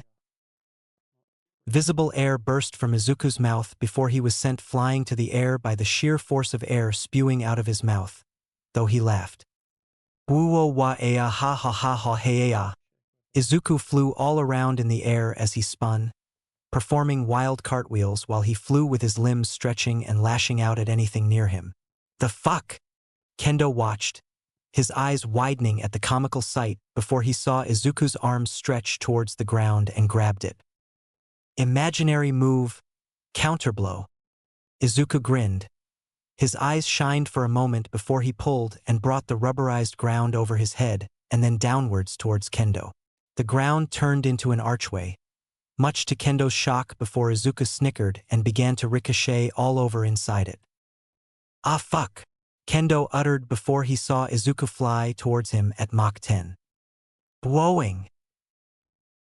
Comical stars shot out as soon as Izuku's fist struck Kendo right in the face, and thanks to his momentum, he sent the man flying across the city, crashing through 10 buildings before he finally began to slowly stop. It was a miracle that Kendo wasn't reduced to a mere red smear when his body began to drag itself against the ground. Hee hee. Ha ha ha ha ha ha ha. Izuku just laughed as his stretched arm snapped back to place with a resounding smack.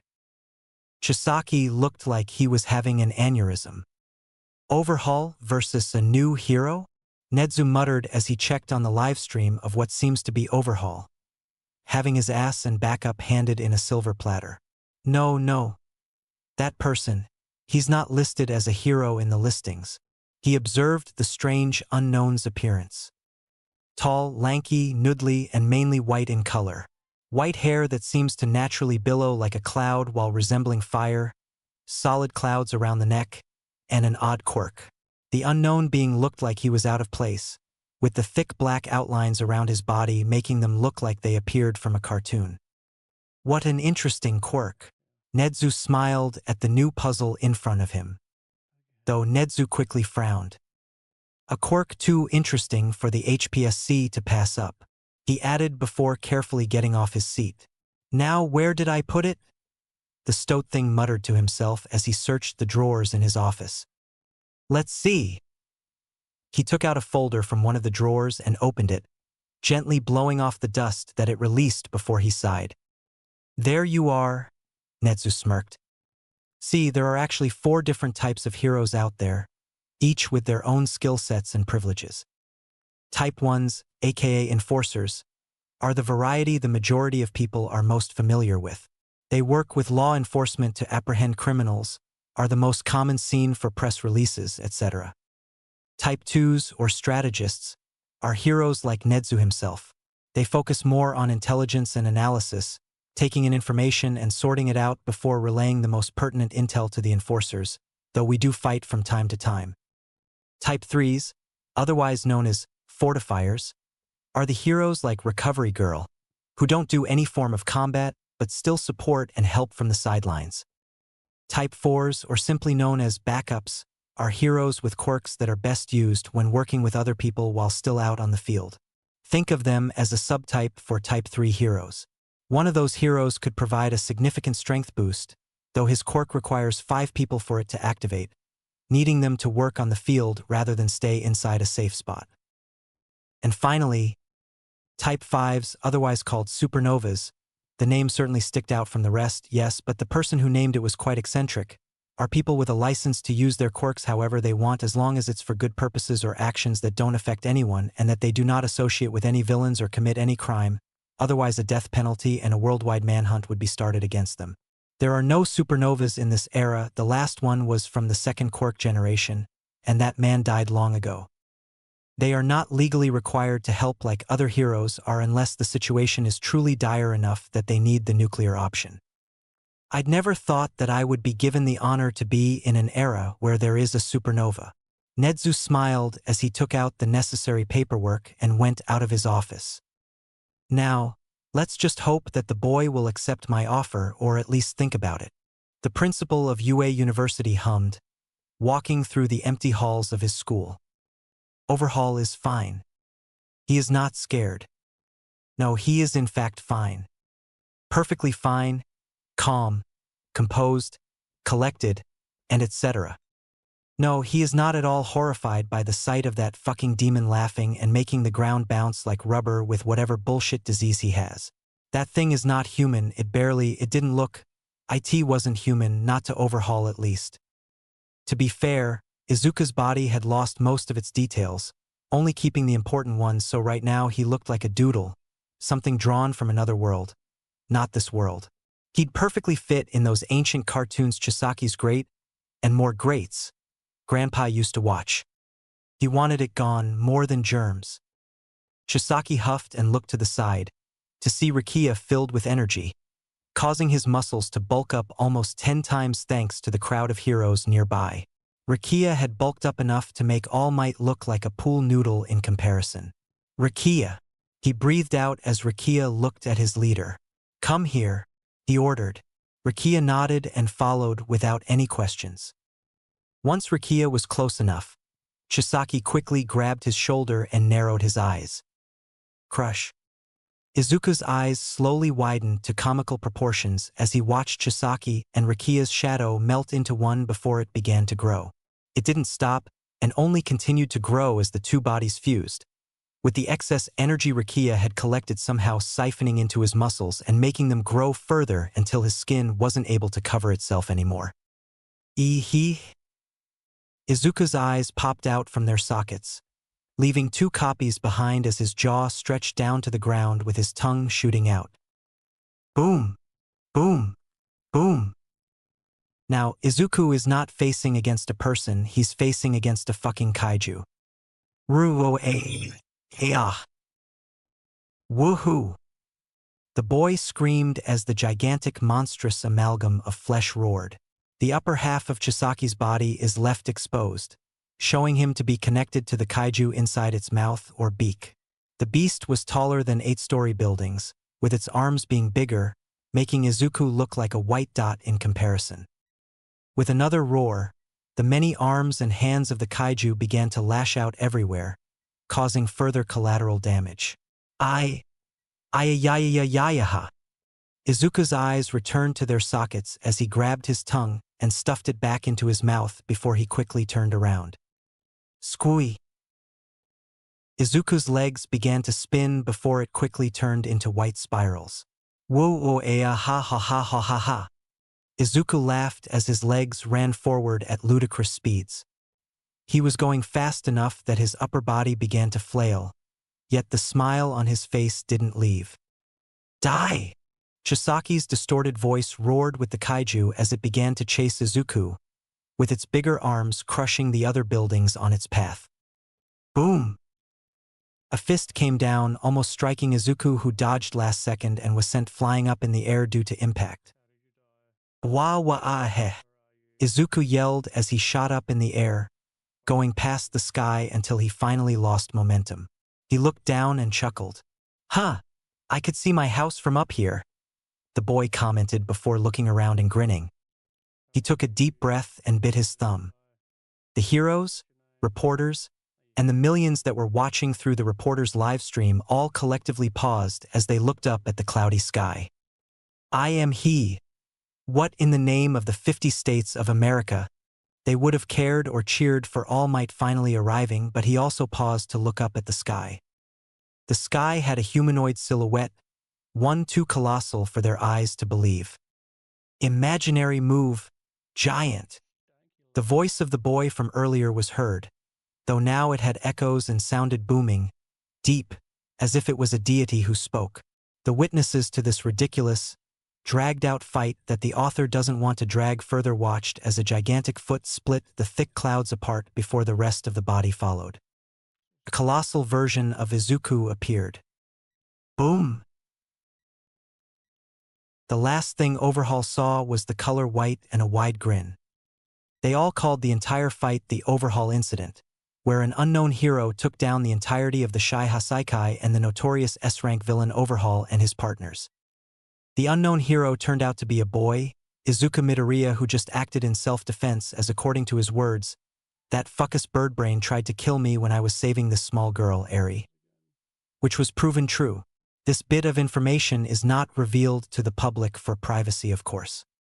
Although the boy's identity is not revealed to the public, they all still cheered and hoped that he becomes a hero once he grows up. He basically is one already. Overhaul is currently facing his trial for his countless amounts of crimes, with the rest of his members still waiting on their respective pending trial for their own crimes. Izuku's parents were called in as soon as Izuku came into the nearest station. Their reactions were mixed. "Haha, you're just 14 and you're already out here talking down some high-ranking villain and his group. I'm proud of you, my boy." Hisashi guffawed through the video call as he slapped his table. He used another monitor to view a video of the whole fight. Izuku just smiled, though he still looked exhausted. "Izuku, why did you fight a big villain like that?" Inko wailed in worry as she cried a river. Literally, she's flooding the entire fucking station. "God bless Midoriya." Izuku scratched his cheek. "Sorry, Ma. The dude did attack first though, and he was taking a kid hostage, so my heart just, did its thing." Izuku apologized. He really couldn't force himself out if his heart was telling him to fight after all. "Speaking of, where's the kid you just saved?" Hisashi asked after he finished laughing at watching Overhaul's kaiju form get easily and comically squashed with a gigantic Izuku stepping on the red beast for the 10th time. Izuku glanced down, seeing Eri, who was latching onto him tightly. "Ah, she's here. She doesn't seem to want to let go, so I just let her." Izuku watched as his mom moved the phone to let Hisashi see Eri. The dragon man frowned. Hisashi was told that Eri was just barely 5 years old, but she looked malnourished, and the awful and obviously concerning amount of bandages around her limbs made him internally rage. She could pass off as your little sister if she's compared to your white persona. Her hair is white, though a bit bluish, but her eyes are the same unless someone takes a really close look. Inko commented, idly thinking about her son's transformed state. Hisashi agreed, looking at his wife as he did so. "Say, does Eri really not want to let go of you?" the dragon man asked. "Yep. She'd pretty much turn into an unresponsive statue if I let go." Izuku nodded with a frown. Just how much did Eri suffer that she immediately clung to him like some sort of safety object when he really just fought some dumbass birdbrain? The Midoriya family heard the door open as Inko and Izuku turned to see Detective Naomasa Tsukachi enter the room. "Good morning," he offered, giving the family a small bow as Inko returned the gesture. "I'd like to start by saying thank you for handling the Shai Hasakai. We've been trying to find where their exact hideout and whereabouts are for the past year now, and well, despite the destructive fight that occurred, know that none of it was your fault." Tsukachi started before he took a seat behind the desk. "Out of legality and the situation, I'm obliged to inform you three that my quirk is true or false. Whenever I ask a question, I'll know if your answer is true or false." Tsukachi waited for all of them to nod before he continued. "Now, all of my questions would be pretty basic to keep this short, so just answer honestly." He then turned to Izuku, who nodded again. "Did you start the fight?" "Nope." "Truth. Can you explain what happened before you encountered and fought Overhaul?" Well, I was walking with Katcha, wait, no nicknames, Katsuki Bakugo down the street, and when he and I entered an alleyway we found Eri. She looked, well, homeless, and had a concerning amount of bandages, so we approached her, thinking we should help her out since Katsuki wanted to be a hero, and well, I just like savant people, not be a hero though. Izuku paused to open a water bottle and drink from it. He still felt exhausted after that 2-hour-long fight. It's the longest he had used his transformation while repeatedly using some of his abilities after all. The Quirk does eat up all of his calories after all, using his transformation tripled the rate. And then Bird Guy showed up. Overhaul. Tsukachi tapped his pen. Izuku nodded. Yeah, Overhaul showed up and well, he just really reeked bad guy energy, you know? Like you can tell the guy is either carrying something that nobody would like in their body or just, threatening, especially with his plague mask. That really just tickles the gut feeling of a guy with common sense. So when the guy began to talk about being Eri's dad and everything while sounding like he's calling a pet over, my heart, did its thing. Tsukachi raised a brow at Izuku's last words. Your heart did its thing? Yeah, sometimes it just jumpstarts me into white persona. What I call my Quirk's transformation thing. I'm still trying to find a better name, but anyways, whenever it really wants to save someone. All right, continue. Okay, where was I? Oh right, so my heart did its thing, and when I was done transforming, the guy was already an inch away from touching my face.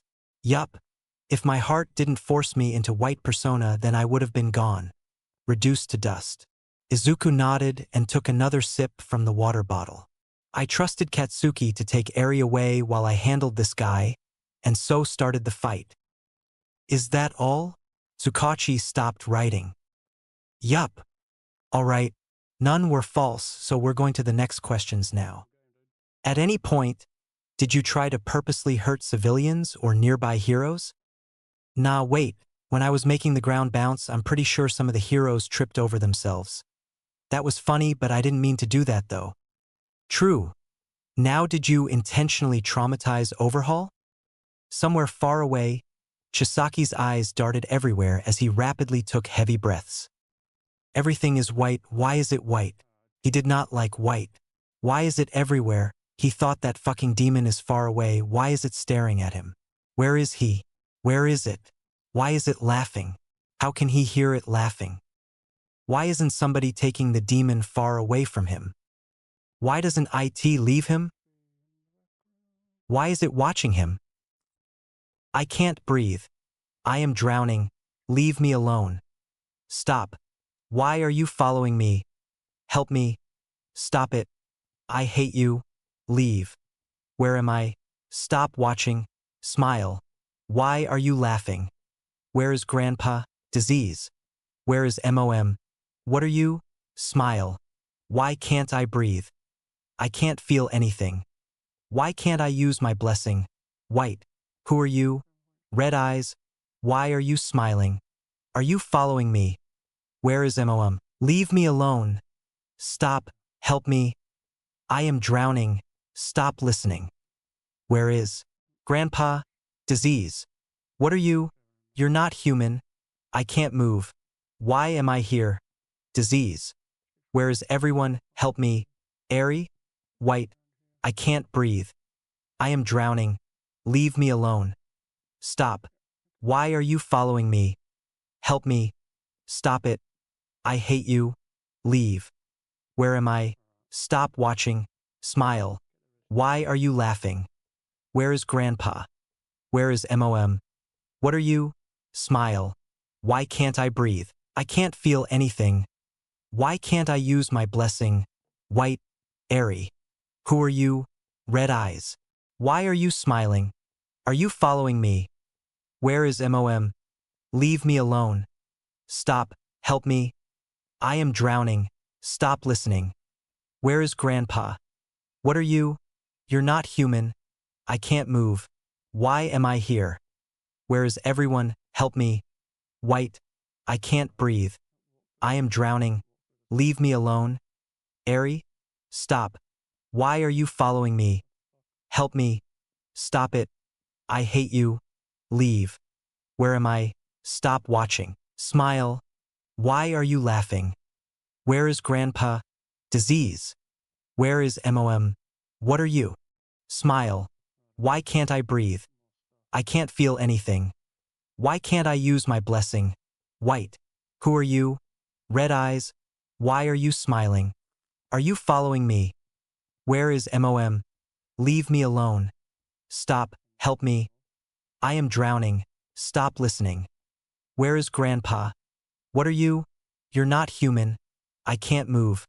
Why am I here? Where is everyone? Help me. White. Kai Chisaki broke. Nope.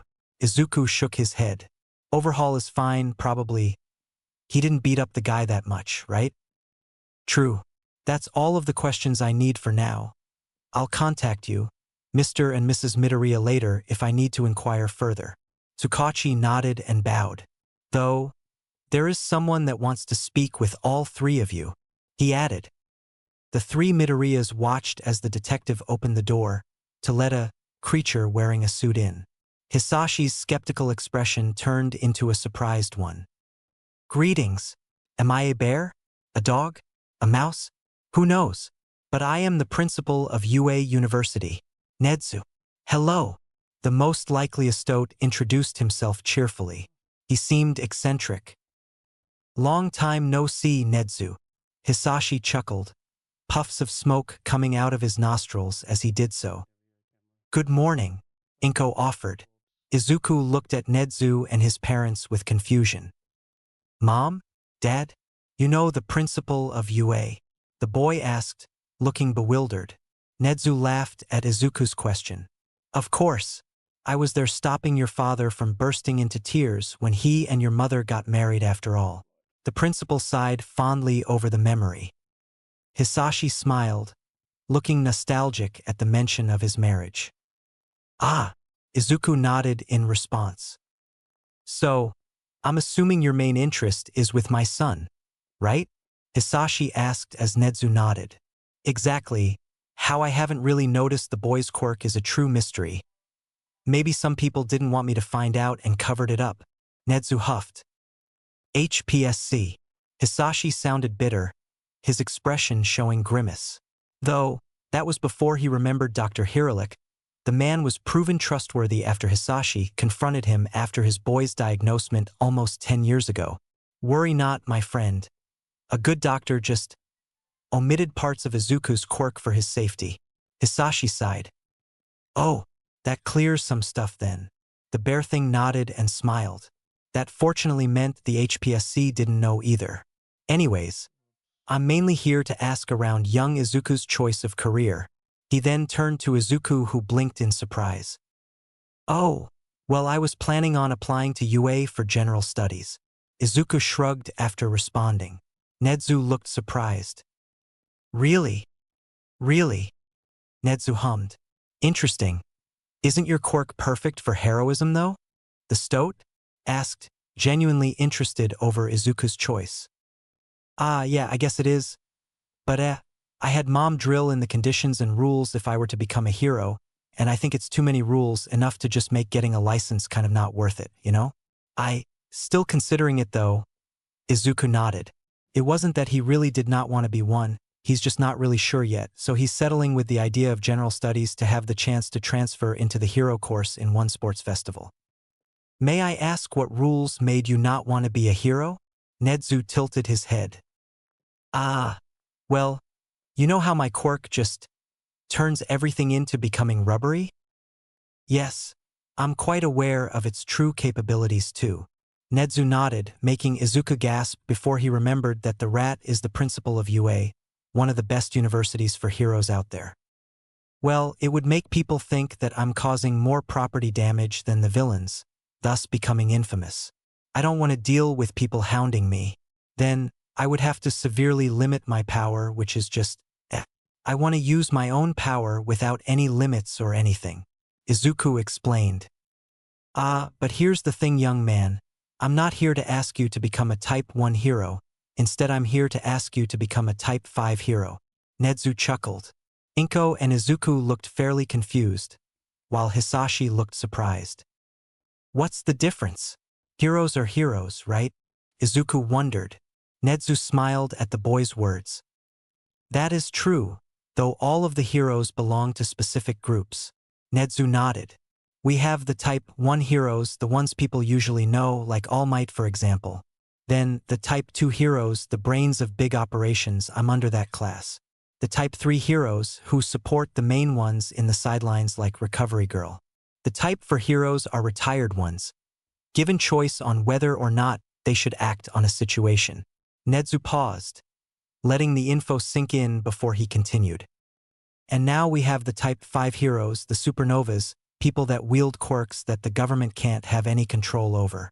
You, young Midoriya, fall under that class, or at least potentially fall under it should you take my offer. Nedzu smiled. Your offer? Izuku looked with curiosity. Should you attend UA and accept the task and role to become a supernova, you'll become the freest man.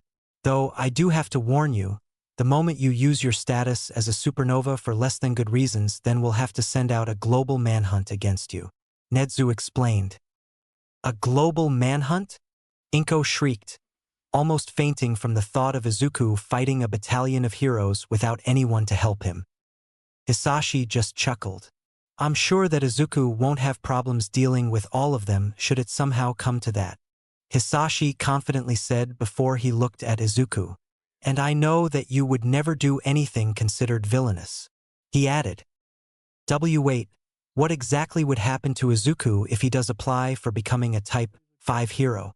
Inko asked with obvious worry. Well, the boy would attend the hero course and the events or trips that are planned for the next 5 years, but he would be given different lessons, mostly in control, as we all know that the boy does not need any more power than he already has. Nedzu sighed before he sat on a chair. Hisashi hummed. I say go for it, kiddo. You're already one to many with the amount of cats you rescued from trees and grannies you helped cross the streets. He nodded and chuckled before leaning back into his chair. Inko sighed, unconsciously using her quirk to pull a razor which unintentionally scared Nedzu. Yeah, you were going to UA anyways, right, Izu? Inko nodded. Nedzu quietly breathed out a sigh of relief as soon as the razor was put back to place. He did not like having the name Inko Midoriya and the word razor in one sentence. He did not want to become bald Nedzu, never again. Izuku looked at Nedzu for a moment before he glanced at Eri and his mom. His thoughtful expression showed that he was thinking. I'll go, on 2 conditions. Izuku raised 2 of his fingers, making a peace sign as Nedzu tilted his head. Oh, let me hear them then. He clapped.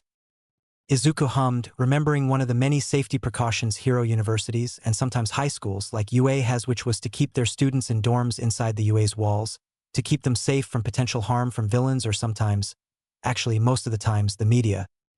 Well, Mom has to move in with me to the dorms.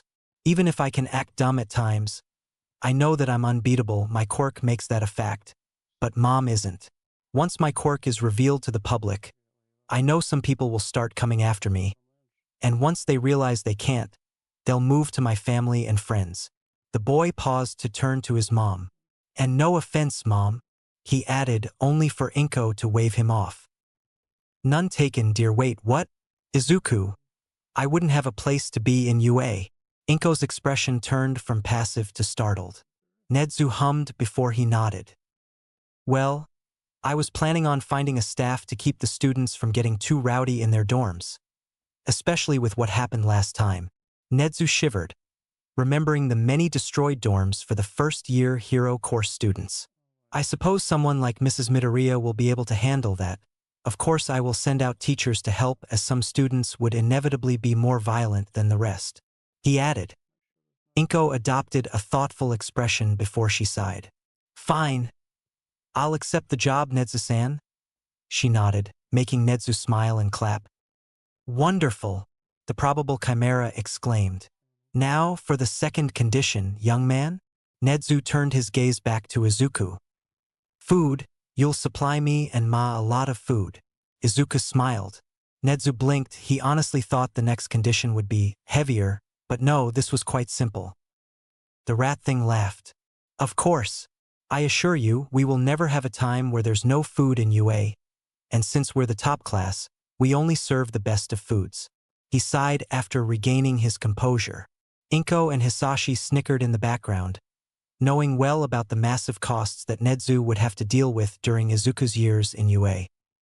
Now is that truly all? Nezu tilted his head. The three Midoriyas looked at each other before they all shook their heads. Well, we do have to think of what we'll have to do with little Eri here though, Hisashi brought up. Izuku nodded, looking at the small girl, and by the looks of it, barely 4 years old, clinging to him as if her life depended on it. Like I was saying earlier, she just doesn't want to let go. He sighed. Trauma, most likely, is the reason. Nezu sighed, looking sympathetic as he glanced at the sleeping Eri. I believe that the young girl looks at you as her hero, the only one that would keep her safe, so of course she doesn't want to lose you. He related to the poor girl, as he had heard that she was used for Overhaul's inhumane experiments to create a drug that erases quirks. All because of the bastard being the biggest germaphobe of all time. Ashi? Inko looked at her husband, who nodded and seemingly understood her thoughts. Well, you would need extra company now that our boy's going to UA. Even if you would be always seeing him since you're going to be managing the dorms. Hisashi sighed. Despite his head being that of a dragon, one could still tell that he had a grin on his face. What are you guys talking about? Izuku asked, looking genuinely confused as the two parents chuckled.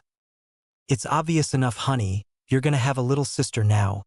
One that's probably going to be very clingy. Inko chuckled, already looking at Eri with a fond look despite barely knowing her. Only if the little girl accepts, dear. Hisashi reminded with an amused chuckle. Wait, Eri, little sister? Izuku slowly digested his parents' words before he looked at Eri. For a split second, his eyes turned red with the roots of his hair melting into white before it returned to normal. Nobody noticed it. Nezu looked at the interaction with a smile. I'll leave you three alone, and I'll be looking forward to meeting you soon in UA, young man. Nezu chuckled before he got off the chair and walked to the door. And Inko, I'll contact you later for more details about your new job. Goodbye, Nezu added before he actually left, leaving the Midoriya family to chat amongst themselves. Nezu sighed, his face filled with relief as he closed the door. He felt very thankful that the boy was easily convinced to change his goal from just going to general studies and into hero class. The rat knew that there was no way the boy would survive if he chose to refuse the offer and stayed in his planned path. The boy can only choose to either be a supernova or die, Nezu thought to himself. He felt relieved that the boy didn't ask any questions about it. The government wanted control. They knew that without any control they were nothing. Although they can be dumb at times, they know that they will inevitably find someone that they cannot have any semblance of any control over. So they thought of making a special role, supernova. The supernova is the only role that promised freedom, without any control from the government. The only rule that they have to follow is that they cannot commit any acts deemed villainous. Otherwise, they will be ordering every hero to kill that supernova on sight in the hopes of removing this uncontrollable force. The government will not have any control over Izuku Midoriya.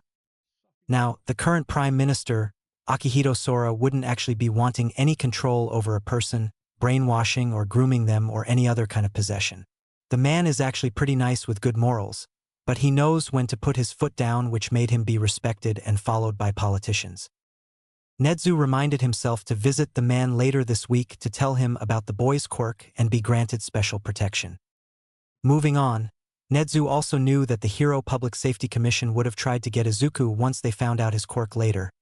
But thankfully the rat found the boy first, thus stopping the agency's plans to groom the child into becoming one of their agents. If Sora did agree to giving Izuku special protection, then the HPSC will have no choice but to back off from Izuku or be completely shut down. It's the least that Nezu can do for Hisashi after the Dragon Man saved him from giving up on life. The rat sighed as he traced the scar on his eyes. I truly hope that the boy sticks to being a hero and never become a villain, he muttered. He had reviewed the entire fight, and he knew the boy's potential to either be a benevolent or a malevolent god. It's relieving to see the boy leaning more into being a benevolent one. Eri quickly accepted the offer of getting adopted into the Midoriya family after they carefully and slowly explained the whole thing of being adopted to the girl. She of course clung to Izuku immediately, always calling him White Warrior or Nika, for no reason despite Izuku's constant corrections. Chapter 4 Time passes. Cats. I've decided that I'm not going to use the transformation aspect of my quirk, at least not until I'm done with UA or when I really have to use it, Izuku stated. His voice was firm, his arms were crossed, and his face was sure, all to show that the boy is serious. His heart beat faster than it usually does. It felt annoyed, but it also understood why. Katsuki almost dropped the yakitori he was about to bite on from shock. Seriously? The blonde's eye twitched as he turned his head to look at Izuku with a shocked expression. Yeah. Okay. What brought this on? The blonde sighed and took a bite from the yakitori after he recovered from his stupor. Well, you know how I decided that I'm actually going to be a hero with you at UA? Yesterday, Izuku told Katsuki about his plans to finally follow him to the hero course rather than general studies. Katsuki felt good, as he felt like his continuous efforts for the past years to push his friend into going to UA for the hero course finally bore fruit. The explosive boy did not know about the whole supernova thing. Well, I realized that outside basic combat knowledge, and well, instincts and what I've learnt from fighting with you for years, that I do not have any skill for UA if I don't use my transformation. Izuku sighed. We've got 4 years before UA, so I have 4 years to train what I have without the transformation. Aha. And why exactly are you telling me this? Katsuki raised a brow. Izuku chuckled. Well, for one, I'm going to start thinking of real moves that I'll use without the white persona. He nodded to himself before looking at Katsuki. So, I basically need your help with brainstorming, he finished.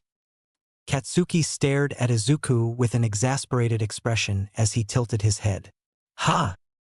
What's the first words that comes to your mind, Pomeranian-kun? Izuku quickly asked, interrupting Katsuki, who now looked thoughtful. Explosions, hero, power, training, firearms, kills, grenades, explosives. Katsuki began to list out his words before Izuku raised a finger. Aha! The black-haired boy exclaimed with a happy expression. There we go. Firearms. He then snapped his fingers, much to the blonde boy's confusion. What? Firearms? Cats? I have ideas now. Izuku grinned and began to rub his hands together, almost like how a scheming cartoon villain would. Katsuki breathed in and breathed out. Izuku, when doing those actions, either did cool shit or shit, a solid 50-50 chance. The last time he did that was when they hotwired that asshole neighbor's car and drove it miles away, since he, the neighbor, insulted Auntie Inko while the woman was gardening her flowers. Okay. Izuku. Before you do shit, what are you doing? Katsuki huffed. He and Izuku found themselves in their personal training spot, at Takoba Beach after their previous chat. The beach was still a junkyard like it was a month ago, but there are a lot more destroyed scrap from their previous spars. Yeah. So remember when I said firearms earlier? Izuku asked, with the other boy nodding. Well, basically I've thought of naming my moves after them and also using them as reference. He chuckled while stretching to get his rubbery muscles loose. Katsuki tilted his head. Huh. Just watch. And watch is what Katsuki did. Gum Gum Pistol. With a grin, Izuku stretched his arm back and then quickly swung it forward. Bang! The impact was strong enough to make the large fridge explode into pieces as its remains were sent flying everywhere and either audibly crashed against the other mountains of junk behind it or landed on the sand. Izuku grunted as he felt the kickback from the strike before his arm snapped back to its original length. See? Izuku smirked, staring at the mess with a smile as he pumped his fist. Gum Gum? Katsuki looked at his friend. His expression showed that he was mildly impressed, but more curious. Izuku shrugged in response. I dunno, it just sounded right, and it does make naming stuff easier since I could just put Gum Gum before another word. The boy smiled, already thinking of many more possible moves he can perform. Don't you have imaginary move for that already? Well, yeah. But I want to put that as very special moves only for my transformation. Izuku nodded. Katsuki stared at him for a bit before shrugging. Whatever, it's your moves, not mine. He then got off the chair he was sitting on and stood up. How many moves have you made already? Izuku raised 4 of his fingers. 4. 4. Yup. Gum Gum pistol, Gatling gun, bazooka, and rifle. Izuku smiled as he listed out all of his current moves that aren't locked behind white persona. Katsuki hummed. Clearly, your ass is gonna run out of firearms to base on. Why not use other weapons or objects as a base? Izuku titled his head, seemingly deep in thought before he nodded. Sure. And so, the two began to brainstorm for the rest of the day. It didn't take long for them to realize how versatile Izuku can be even without using the white persona as they figured out ways to recreate firearms. Some of the moves that Izuku managed to create were Gum Gum Rocket, Gum Gum Stamp, Gum Gum Cannon, Gum Gum Bow Gun, Gum Gum Whip, Gum Gum Hammer, and the last is Gum Gum Battle Axe. 7 moves from just a day of experimentation, and Izuku still has 4 more years left before UA. Katsuki can only imagine the amount of techniques Izuku can make before that time comes. It makes him feel excited, knowing that it will be more challenging to fight Izuku soon. TCHK, TCHK, TCHK, TCHK, TCHK, TCHK. Midoriya-san, can you please focus on our assignment? I can't just do everything, you know? Kana sighed as she watched Izuku play with the Rubik's Cube in his hands. Izuku stopped and looked up to look at Kana. Oh, sorry, he sighed, tossing the cube away. What do you need me to do? Well, Kana twirled a finger around her hair. I need you to solve these. She pushed the sheet of paper to Izuku, who sighed, taking the paper from the table. The activity sheet contained sentences written in English, and the assignment was to translate them into Japanese. Some students in the class had a hard time with it, as they weren't familiar with the language. Thankfully for Kana, she was partnered with Izuku, who learnt English due to the fact that his father, Hisashi, taught him how to when he was younger, thus resulting in the boy becoming fluent with the language both in speaking or writing. Gimme a moment. Izuku took Kana's pen before beginning to translate the given sentences. The girl watched him with a surprised expression. After a bit, he returned the sheet to Kana, who then looked at the answers. Huh, never thought you knew English, she commented. Izuku shrugged. Well, Dad runs his business overseas and I visit him sometimes on some vacations, so I decided to learn English when I was younger. He smiled, feeling a bit nostalgic. Izuku remembered the countless times he repeatedly annoyed Hisashi by purposely pronouncing some words wrong when the Dragon Man taught him English. So that's why. Kana nodded while she double-checked her own answers, comparing them to Izuku's answers and correcting any mistake she found while comparing. Yep. Izuku nodded before he yawned and glanced outside the window.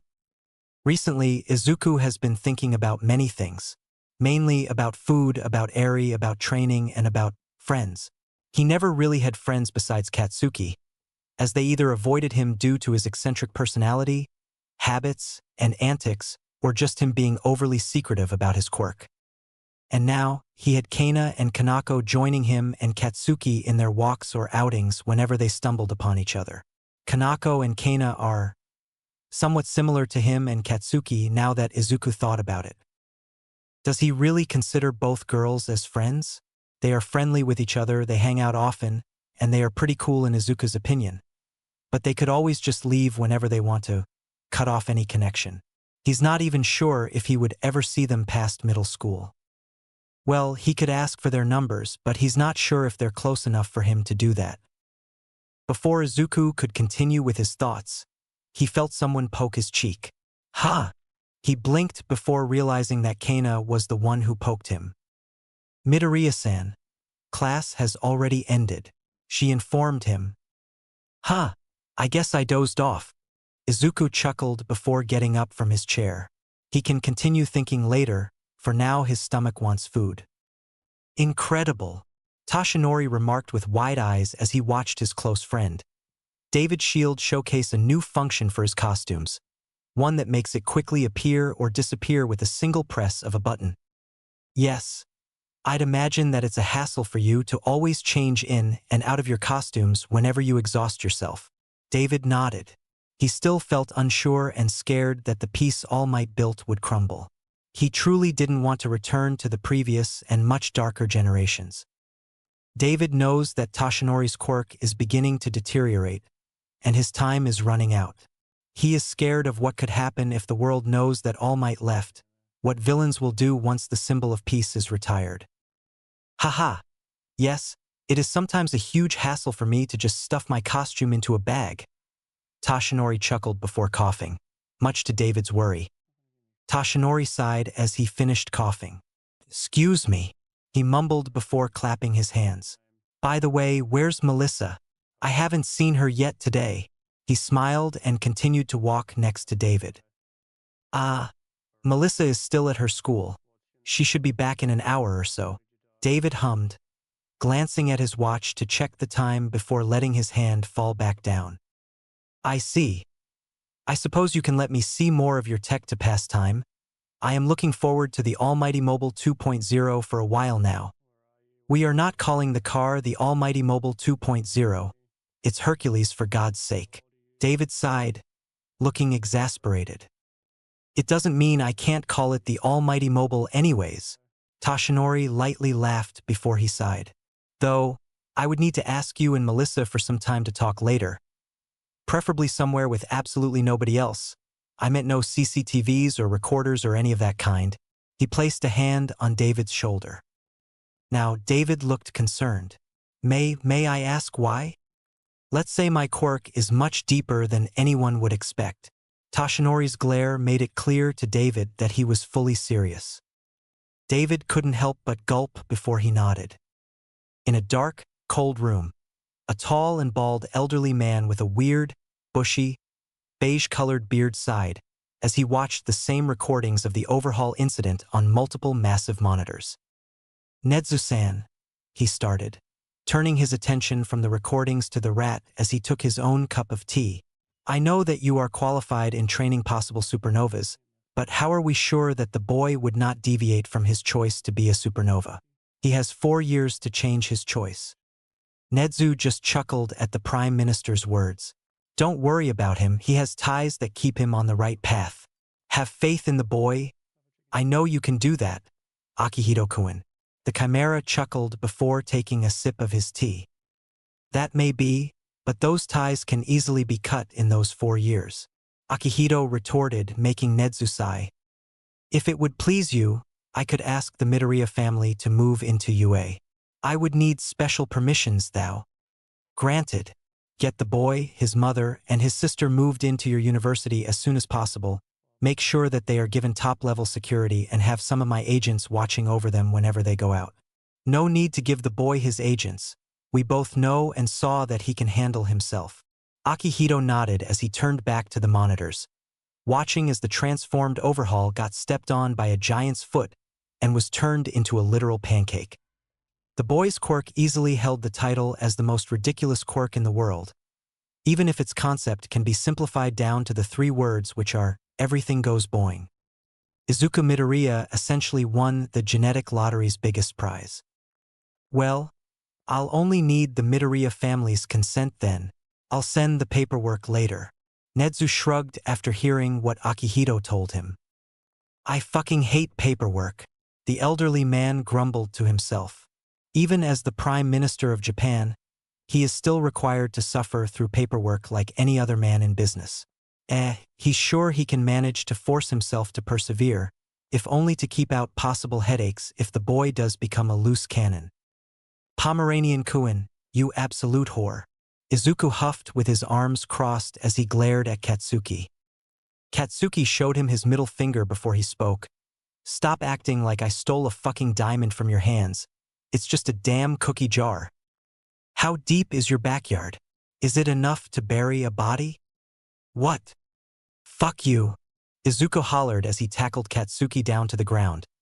The two rolled across the ground and quickly turned into a big, comical ball of violence filled with punching, kicking, biting, and etc. The only thing censoring them both is the dust covering them both up. Kanako and Kana watched as they both sighed at the two boys' bizarre antics. I kind of want to get my nails painted black. What do you think? Kanako hummed as she glanced at her nails. Sounds fun. Maybe I could join and get mine painted indigo. Kana nodded before she tilted her head. Maybe I could also get myself some new clothes. I think they're becoming too small for me. She quietly added. Izuku and Katsuki are seen in the background still fighting to death like animals. Same here. Kanako also nodded.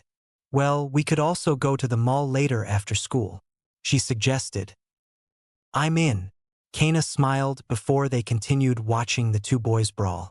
The two girls were somewhat happy to have met the two, as in properly talk with them and eventually start hanging out. They quickly learnt that the two boys, especially Izuku, brought chaos everywhere they went. It was basically free entertainment for them. I'm gonna fucking kill you. You overgrown tree. I'm going to neuter you. You stupid Pomeranian. A.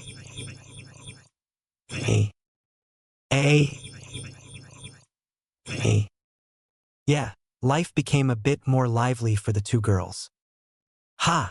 We could definitely make money from live streaming their fights and commentating them like we're announcers at a wrestling match. Kanako snickered. Kana looked amused by the idea. The four teens did end up going to the mall later, with the two girls dragging Izuku with them while Izuku dragged Katsuki with him. The rest of the week went through without any major events, and now we found ourselves inside the Midoriya family's home. Inko sighed as she watched Izuku eat like a barbarian, chomping on meat like there's no tomorrow. She understood why Izuku needed to eat though, as his body constantly burns calories even if he's just breathing. Sweetie, can't you eat with some manners? Your sister is beginning to try copying you. Inko received a groan from Izuku, but the boy did slow down. Eri followed Izuku's action and also slowed down, much to Inko's relief. Izuku chuckled and swallowed before he sheepishly spoke. Sorry, Mom. I just haven't eaten much today. It's fine, just remember that we have Eri now, and well, you should know that she will look at you as a role model. Inko giggled while she carefully helped cut the apples into several smaller pieces for Eri. Talk. Inko paused and glanced at the door after hearing someone knock. Izuku-san, can you get the door? She asked, now looking at Izuku, who nodded. The boy first swallowed the piece of meat he had been munching on before he stood up and walked to the door. Once he opened the door, Izuku was greeted by a big rat in a suit. Nedzu. Hello!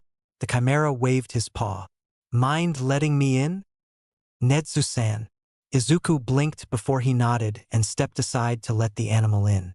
Inko saw the weird stoat thing enter and immediately fixed her posture. Eri looked adorably surprised at the sight of Nedzu, immediately thinking of him as a walking, breathing, and talking stuffed toy. Oh, Nedzu-san, good morning, Inko offered and lightly bowed. I'm guessing you're here to talk more about Izuku's situation with becoming a supernova? She tilted her head and watched as Nedzu nodded and took a seat. That, and I'm also visiting to see young Eri, though I can already see that she's settling well with her new home and family. Nedzu smiled, giving Eri a small wave. The latter reluctantly returned the wave. Inko nodded and got up from the couch. Ah, would you want me to prepare tea while we talk then? She offered. If it wouldn't be a bother, Nedzu chuckled. And, don't worry, what I have to say isn't really something heavy, just an offer. He assured Inko, who sighed while Izuku just nodded and sat on the floor, resuming to eat. After a bit, Inko returned, putting down a cup of tea and a kettle for Nedzu as she sighed. So what is it then? She asked with a worried expression. Well, the Prime Minister suggests that you three should move into UA. Nedzu calmly said as he took the teacup and sipped. Ah, I see. No, Inko did not see. Yes, well, I know that it is a very strange offer to give out of nowhere, but we all know that young Izuku-kun's abilities make him a very big target for villains. Me and the Prime Minister himself is worried for your safety as heir. Nedzu paused to lean closer to Inko. The man is worried that the boy will become a loose cannon if he sees anyone close to him be hurt. Nedzu quickly continued before Inko could respond. Now, I don't think that Izuku-kun would become a loose cannon, but the Prime Minister has to make sure. Of course, you can always deny our offer if you don't want to. He watched as the woman nodded. Well, can we think about it first? Inko asked. Of course. The offer is always open for your family. Nedzu nodded and took a sip of his tea. Though that's not all I have to say. And so, the rat continued to talk, with Inko nodding along as she listened. Izuku didn't really listen, he was more focused on helping Eri eat her food. Chapter 5. The author cannot think of any title name, whoops. Quirks are weird. They appeared out of nowhere and granted humans superpowers, ones that are previously thought to only exist in fiction. Quirks were first seen as something unnatural, wrong, or a disease. The first superpower ever to be officially recorded was manifested by a newborn baby in Qingqing City, China in the year 1981 with the ability to radiate light from its body. After this phenomenon, many people around the world began to manifest different kinds of superpowers, and not just at birth, some people showed signs of powers in their puberty. These powers became known as meta-abilities, and later was renamed into a simpler term, quirks. The cause of the phenomenon is unknown, even to this day. One research group that looked into the matter hypothesized that it was caused by the spread of a previously unknown novel disease carried by mice, while others theorized that it was actually a natural evolution of the human race. There was no solid evidence to make any of those hypotheses a fact. The first generation of quirks began. It was chaotic, with the total number of people with quirks worldwide being a measly 10%. They were called monsters or inhuman, given awful treatment with prejudice, forcing them all to hide their abilities. Some formed groups as a resistance, though they still failed. The ones without supernatural power grew afraid and formed anti-meta groups with the objective of exterminating those with abilities. The quirks of the first generation were not that strong. The quirkless were able to overpower them very easily. The fifth generation of quirks quickly followed. The total number of quirked went up to 57%.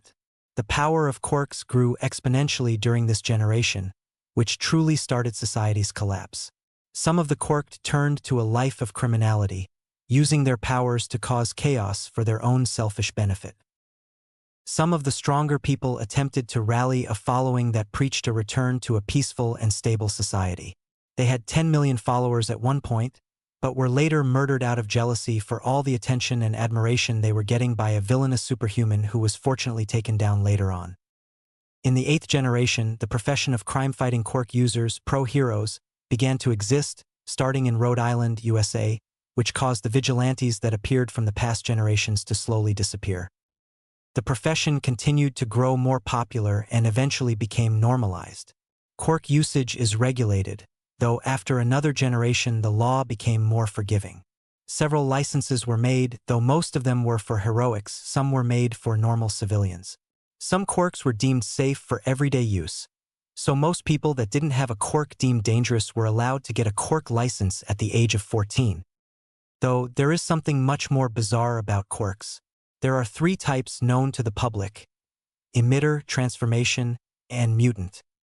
But there is a secret type that is purposely hidden from the public, only letting a very small group of people part of the world government know about it. Mythical. They are quirks that appear every generation. For every generation, there is only one person who is born with a mythical type quirk. They only truly began to appear after the 3rd generation though. Sometimes, a mythic class quirk is not recorded due to one reason and another.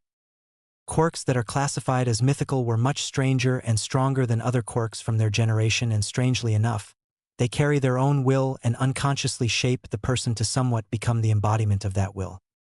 The first recorded mythical quirk allowed the man to cause tremors by generating absurdly strong vibrations or quakes. It was publicly classified an emitter quirk, but the government knew better. The man was, fortunately, not interested in becoming a villain. He instead used his power to protect his family from harm during that chaotic generation's time. He was found in the third generation. The second recorded mythical quirk allowed the man to turn into a legendary phoenix. The man's flames are unmatched, even at the present, and it had a special property that could seemingly revive people from the dead as long as he is able to burn them. This man was one of the first mythic-class quirk user's sons and also used his quirk for the same reasons. He was found in the fourth generation. The third recorded mythical quirk allowed the man to transform into a giant gold Buddha at will, becoming an invulnerable force that nobody managed to ever hurt. The man was righteous, an advocate for justice, and led one of the strongest resistance groups against the anti-meta groups, which helped the next generations form a functioning society. He was found in the sixth generation. There were more mythic-class quirks that were recorded. And the current generation's 23rd generation mythic-class quirk user finally appeared, and it easily proved to be the most ridiculous one. Months had passed, and now we found our main duo walking next to each other. Both were kind of relieved that they were finished with middle school, and now nearing the end of their third year. Just a bit more before UA. "How's the moves going?" Katsuki asked. Izuku managed to get Kana and Kanako's numbers, so they managed to keep in touch, even if both girls moved away to a different city. The four of them promised each other to meet again at UA, though both girls said they were aiming for general studies instead of the hero course, thus leaving the two boys alone with themselves. It was a promise that made Izuku more excited about getting to UA after high school. Katsuki, though he wouldn't admit it, did manage to befriend Kirishima and get his number before the future redhead left to another city.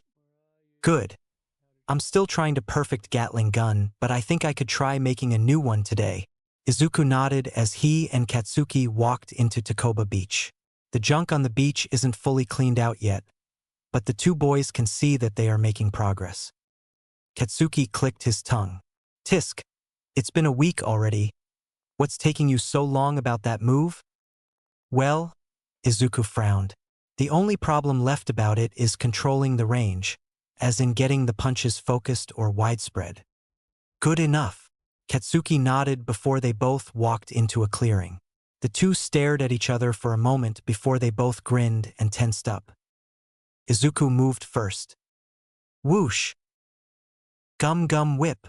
Izuku stretched his leg towards Katsuki, who quickly rolled forward and managed to go under Izuku's leg. Kaboom! Katsuki grunted as he retaliated with a heavy haymaker. The impact sent vibrations through the air, but Izuku quickly cartwheeled away, narrowly evading the explosion that followed. Sand and junk flew around them as they fought.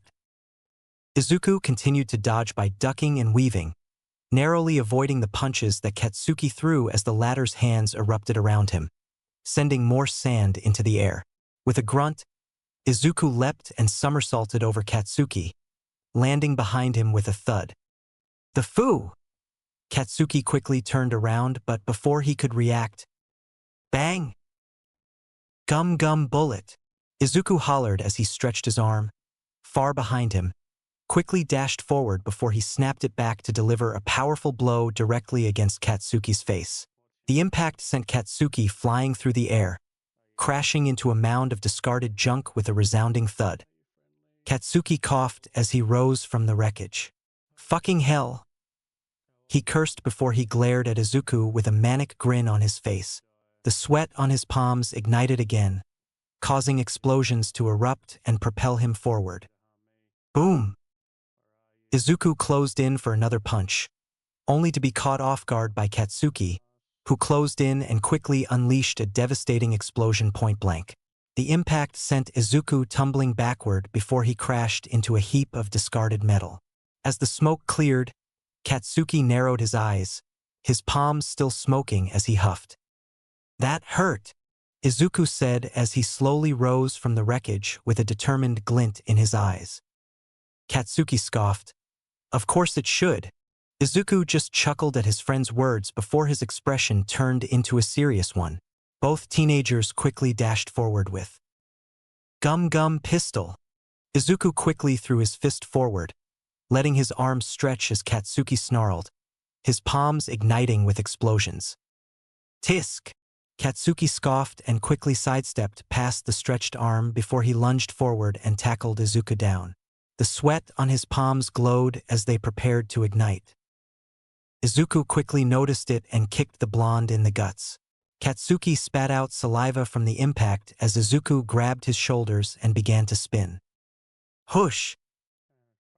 Gum Gum Windmill.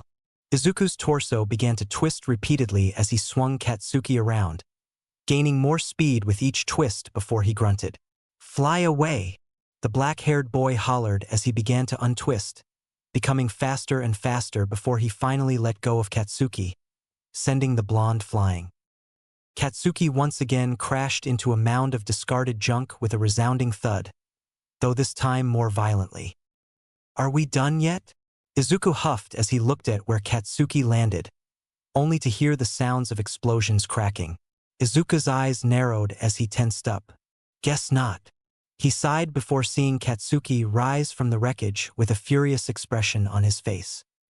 Boom! Katsuki roared as his palms ignited once again before he lunged faster than Izuku could react. A burst of explosion erupted through the air, scattering sand and debris in all directions. Izuku was knocked quickly off balance, but he managed to recover and stop himself from being thrown too far. Izuku grunted before he smirked and looked at Katsuki, who was quickly approaching. Okay then. He began to run forward as he stretched both his arms far back. The two teenagers began to close in, the space between them rapidly becoming smaller before Katsuki leapt forward, planning to unleash a bigger explosion, only for his eyes to widen as he watched Izuku hurl both of his arms forward. Gum Gum Bazooka! Bang! Gah!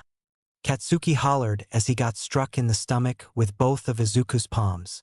The impact was strong enough to send Katsuki flying up in the air for a solid 30 seconds before he finally began to roll against the sand and crash into a pile of junk.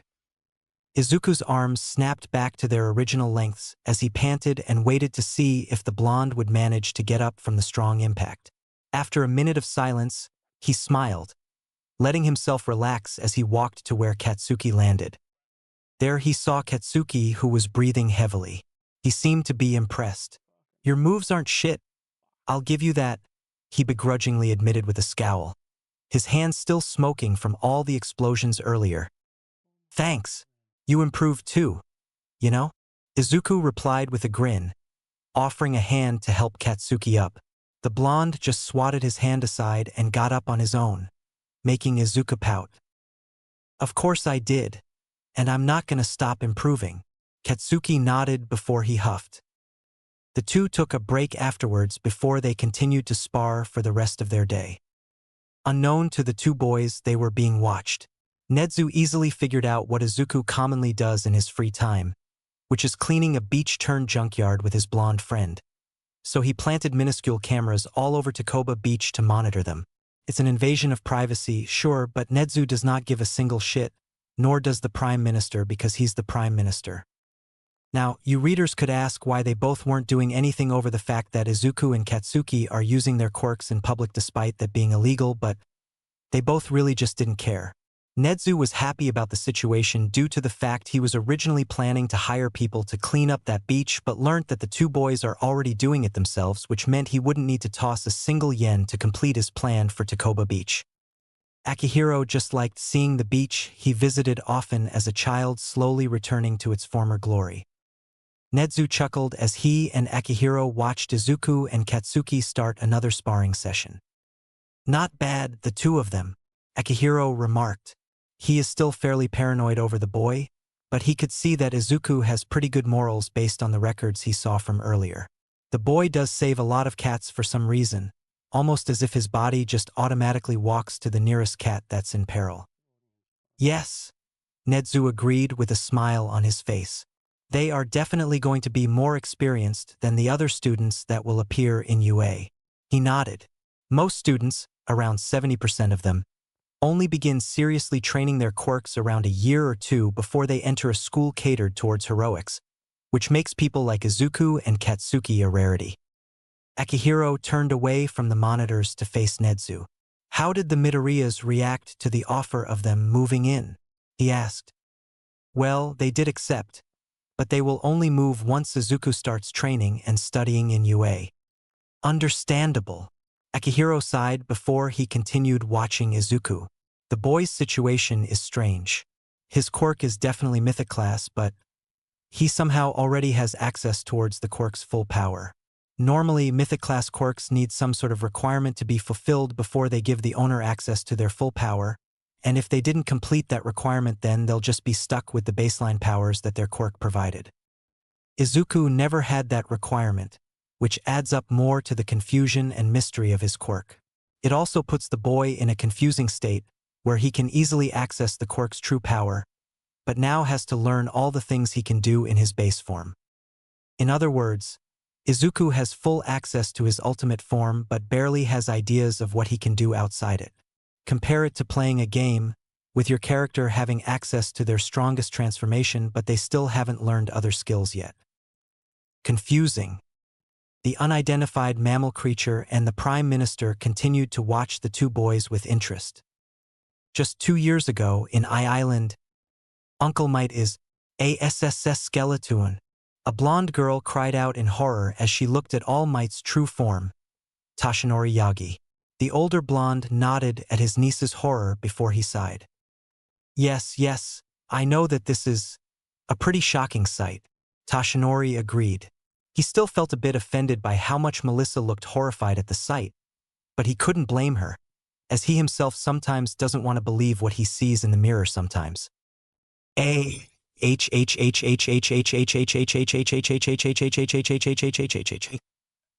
Melissa just kept screaming.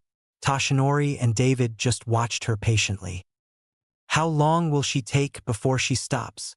Tashinori asked as he turned to look at David. David raised 3 fingers. Give her 3 minutes, he answered, earning a nod from Tashinori. Fair enough.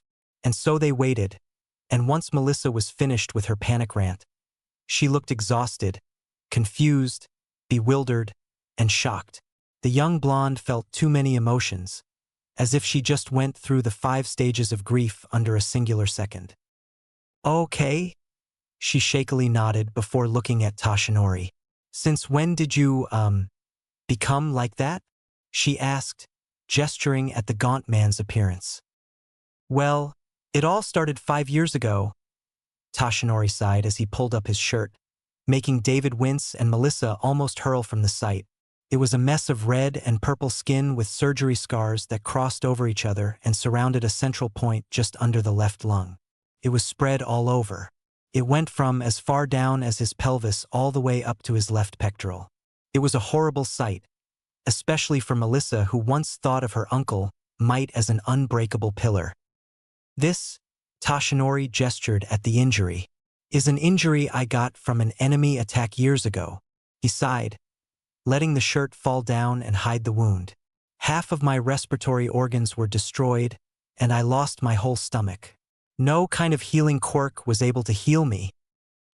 Right now, I can only work as a hero for about 6 hours a day. Melissa could have sworn she heard something shatter. Wait, why are you telling me all of this then? She asked, looking confused. Her mind was still processing the fact that All Might wasn't so invincible like he seemed to be. It all relates to my quirk and a question for later, Tashinori answered. Tell me, do you know anything about my quirk? He asked, only for Melissa to frown and shake her head. Nobody knew anything about All Might's quirk. Many made countless theories about what it is, but most chalked it up as a quirk that boosts his strength or body's capabilities. Good. I would be worried if you did know something about it. The gaunt man chuckled before coughing. Once he was done coughing, he looked back up and cleared his throat. See, I always deflect questions about my quirk when it comes up, right? He waited for Melissa to nod before he continued. It's important for people to believe their symbol of peace to be a natural-born hero, but it's not true. My quirk was passed on to me like a sacred torch. A quirk that was passed on? That made Melissa felt confused, but the next words the skeletal man said made her feel like an atomic bomb dropped directly on top of her. Before I received it from my own master, I too was quirkless, just like you. Toshinori sighed, watching Melissa's thoughtful and contemplative expression instantly turn into a shocked one. Uncle Might was quirkless. Those words echoed inside the younger blonde's mind like a bell toll. Melissa closed her eyes for a moment before she sighed and let her tense shoulders relax. Okay, Uncle Might, why are you telling me all of this again? She watched Toshinori glance at David, who nodded at him. Isn't it obvious? I'm hoping that I could pass on this sacred torch to you. I deemed you worthy of my power long ago, the scrawny man said as he dramatically spread his arms. He was sure of his choice, as he already saw Melissa's heart of gold shine multiple times before. Oh, Melissa froze. Too many secrets were pouring into her brain that she's beginning to have problems processing all of it. Her, quirkless Melissa, chosen to be the next holder of All Might's fucking quirk? All of it sounded too surreal. Toshinori laughed as he stepped towards the frozen Melissa. Ha! You should see your face right now. Don't worry, I'm not going to force this thing on you. Listen well, young woman. This is your choice. Do you want to accept my awesome power or not? Wait, hold on. This is a lot to process. It's true that there's a lot of debate as to what your quirk actually is. Nobody's ever figured it out. It's one of the world's greatest mysteries. People are constantly talking about it online. Melissa said as she put her finger to his forehead before muttering. But the idea of passing on a quirk or inheriting it just doesn't make any sense. I've never heard of anything like it before. Quirks are supposed to be unique to each individual since the first. David watched his daughter with a fond smile while Toshinori just chuckled and clapped his hands, pulling Melissa out of her state. Sounds like you're overthinking this whole inheriting thing. Stop nerding out, Toshinori shouted, which stopped Melissa's muttering from continuing. You'll have to adjust your reality and accept this new truth. I can transfer my quirk to someone else, and that's just one facet of my secret abilities. The true name of my power is One for All. One for All, Melissa breathed out as Toshinori nodded. Yes, one person cultivates the power, then hands it off to another person. It then continues to grow as it's passed off.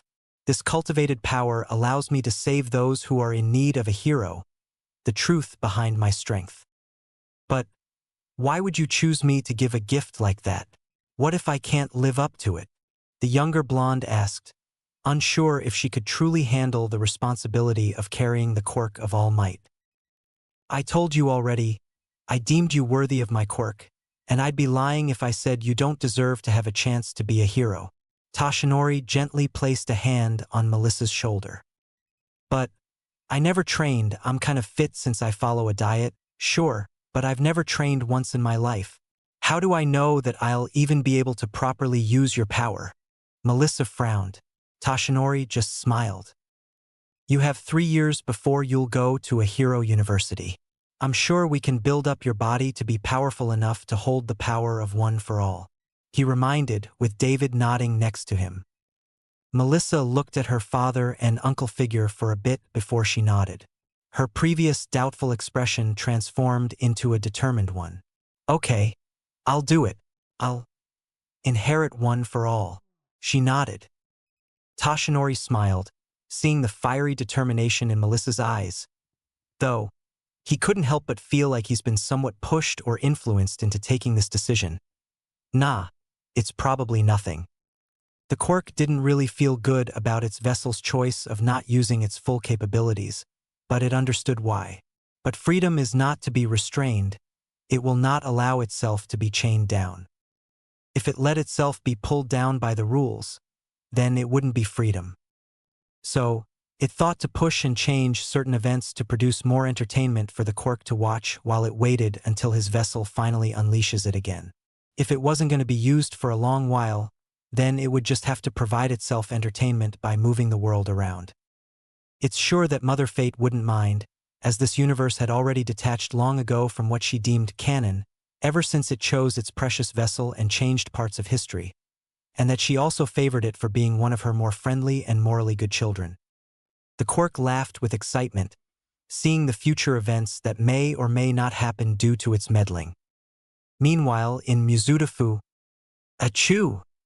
Izuku sneezed loudly. AI? He narrowed his eyes before looking around warily. After a while, he shrugged and went back to relaxing on his bed. That was probably nothing. My heart feels kind of weird though.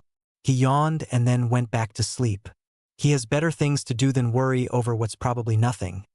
Like sleeping since tomorrow marks the start of his last month in high school. Chapter 6. Bonus Chapter Anchor. One of Katsuki Bakugu's first memories involved Izuku Midoriya. It wasn't anything important or some sort of big event, actually. The two boys were in Izuku's room, with a laptop open and showing them a very old video of All Might's debut, with orchestral music edited in which helped make the moment seem more grand than it already was. They asked their parents for who the man is, and they all answered with one word: hero. Katsuki and Izuku were both amazed by the word when they were given an explanation of what it meant. For Katsuki, at least for a while, he thought of the word as similar to victory, powerful, and winner, but his parents cleared it up for him. The word protector felt more right.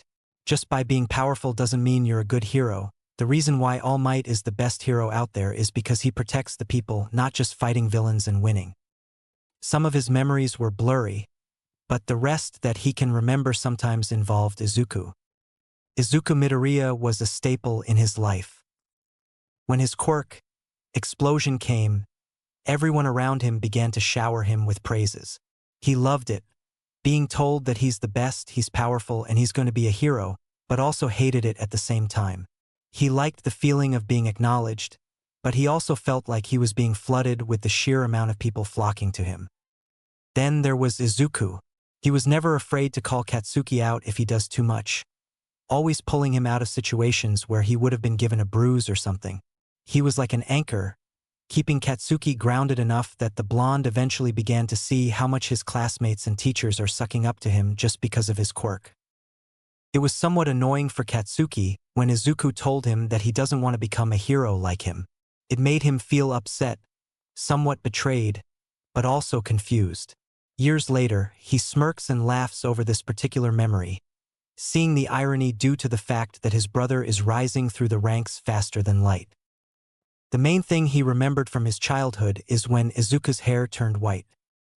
Chapter 7. Before the entrance exams. Today, we're going to be talking about your futures. The teacher sighed as he placed his hands on the table. The whole classroom groaned at his words.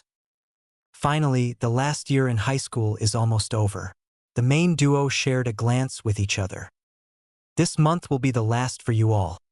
And of course you all will have to think seriously about your future. The man then held up a stack of papers. All the students collectively groaned or grumbled again. Look, we're supposed to be done with this already by the start of the third year, but due to complications from many universities and colleges, several high schools, which includes ours, ended up only doing this paperwork in the last month before the end of the year. He added, making more students groan. Don't worry though, all universities or colleges are still open and accepting you all. The teacher finished. Moving on, I'll pass out the handouts for your future plans now, but... He paused before rolling his eyes with an exasperated expression. Most of you guys all want to become heroes, right? He chuckled before the whole classroom exploded into cheers. The teacher smiled at the sight of his class. All right, settle down, all of you. The teacher chuckled as he gave the students in the front row the printouts for them to pass to their classmates. I'll let you all use this homeroom period to take your time filling out the forms. Just keep it quiet. We're still following the same schedule after this. He then took his seat and watched as his class collectively nodded. Well, here we are. Izuku breathed out as he took his own copy of the printout. Finally, he smiled before beginning to fill out the form. Katsuki rolled his eyes while he looked at his own copy. No need to glorify shit like this, Izuku. He grumbled while also filling out his form. Izuku nodded, but he still felt really good. The two boys finished up their own forms and passed it back to their teacher. The rest of the day went by as normal, though the topic that the students chatted about was more related to their future careers than anything else. Now we find Izuku and Katsuki walking to Takoba Beach. The beach had become their main hangout spot. Even had set up a small space for them to laze around in by reusing some of the still functioning junk they found in the piles. Gotta admit, we've taken too long to clean this beach, Izuku remarked as he sighed at the sight of the junkyard. They cleaned out some of it, but they just ended up using the beach as their personal battleground, which resulted to only having 30% cleaned despite the fact it has been almost half a decade since they started. Katsuki nodded and agreed. Yeah, we should clean up this entire thing before UA. I don't think we'll be able to frequently come here once we're there, he said while also looking around the beach. Izuku looked at Katsuki for a bit before he grinned. Okay, how about we put down our sparring sessions to only once a week and focus on cleaning the beach then? He offered. Tisk, fine. Katsuki nodded with a scowl before he vaulted over the railing and landed on the sandy soil. What are you waiting for? Let's haul all of this shit already. He turned to look at Izuku, who grinned and followed his actions, vaulting over the railing and landing next to him. Haven't you heard? Those two are aiming for UA. A student told another student. Izuku and Katsuki never really talked about it openly, but some students began to hear their talks and sometimes heard something about UA. Earlier, they were given confirmation of what the two weird boys were planning to go to once they're out of high school. Really? Isn't their acceptance rate so low? It's around 2% if I remember correctly. Another student adds. It was very rare for a student to apply to a university like UA, especially when they're heading for the hero course. I don't think they'll fail. Both of them are strong, right? Another pointed out. It wasn't a secret that both boys were strong, judging by the rumors the students heard about them fighting commonly, and all of it sounding very aggressive. Yeah, Midoriya is also just as strong as Bakugo, even if his weird quirk just makes him rubbery or something. One of the greatest mysteries in their high school, Izuku Midoriya's quirk. Most of them just decided it was just a quirk that makes his body rubbery, but some thought otherwise due to the bizarre name it had. Who names a rubber quirk Freedom? They all suspected that the rubber aspect was just a small part of the bigger picture. They were both right and wrong. The rubber aspect was both a small and a big part of the entire picture. Why in the FUCK? Do you want to run for 10 kilometers? This shit isn't just jogging. Katsuki was practically gasping for air as he ran and followed Izuku from behind. Somehow, the rubbery teenager can run for 5 kilometers and not even look a bit winded. Katsuki genuinely worries that Dusty Bitch and literal school shooter won't be able to handle his best friend in bed once they reunite in UA. It's just 10 kilometers. Izuku laughed as he ran at full speed. Dad keeps me running for 20 more whenever he's here for vacation, and I go with him on his morning runs. He added, not knowing that Katsuki looked like an emptied-out husk, as if he became older just from running this much. Katsuki wheezed as he produced more sweat than he ever did ever since he started seriously training his quirk. An old couple that were also jogging watched as the black-haired boy and his blonde friend ran past them. Ah, I remember running with my brother like that when we were younger, the old man wistfully said with a fond look in his eyes. The old woman jogging next to him, his wife, chuckled. Ah, maybe we should visit his town on our next vacation. I do miss our nieces. She nodded, making the old man smile as they continued their jogging. The two are now taking their hourly break from training.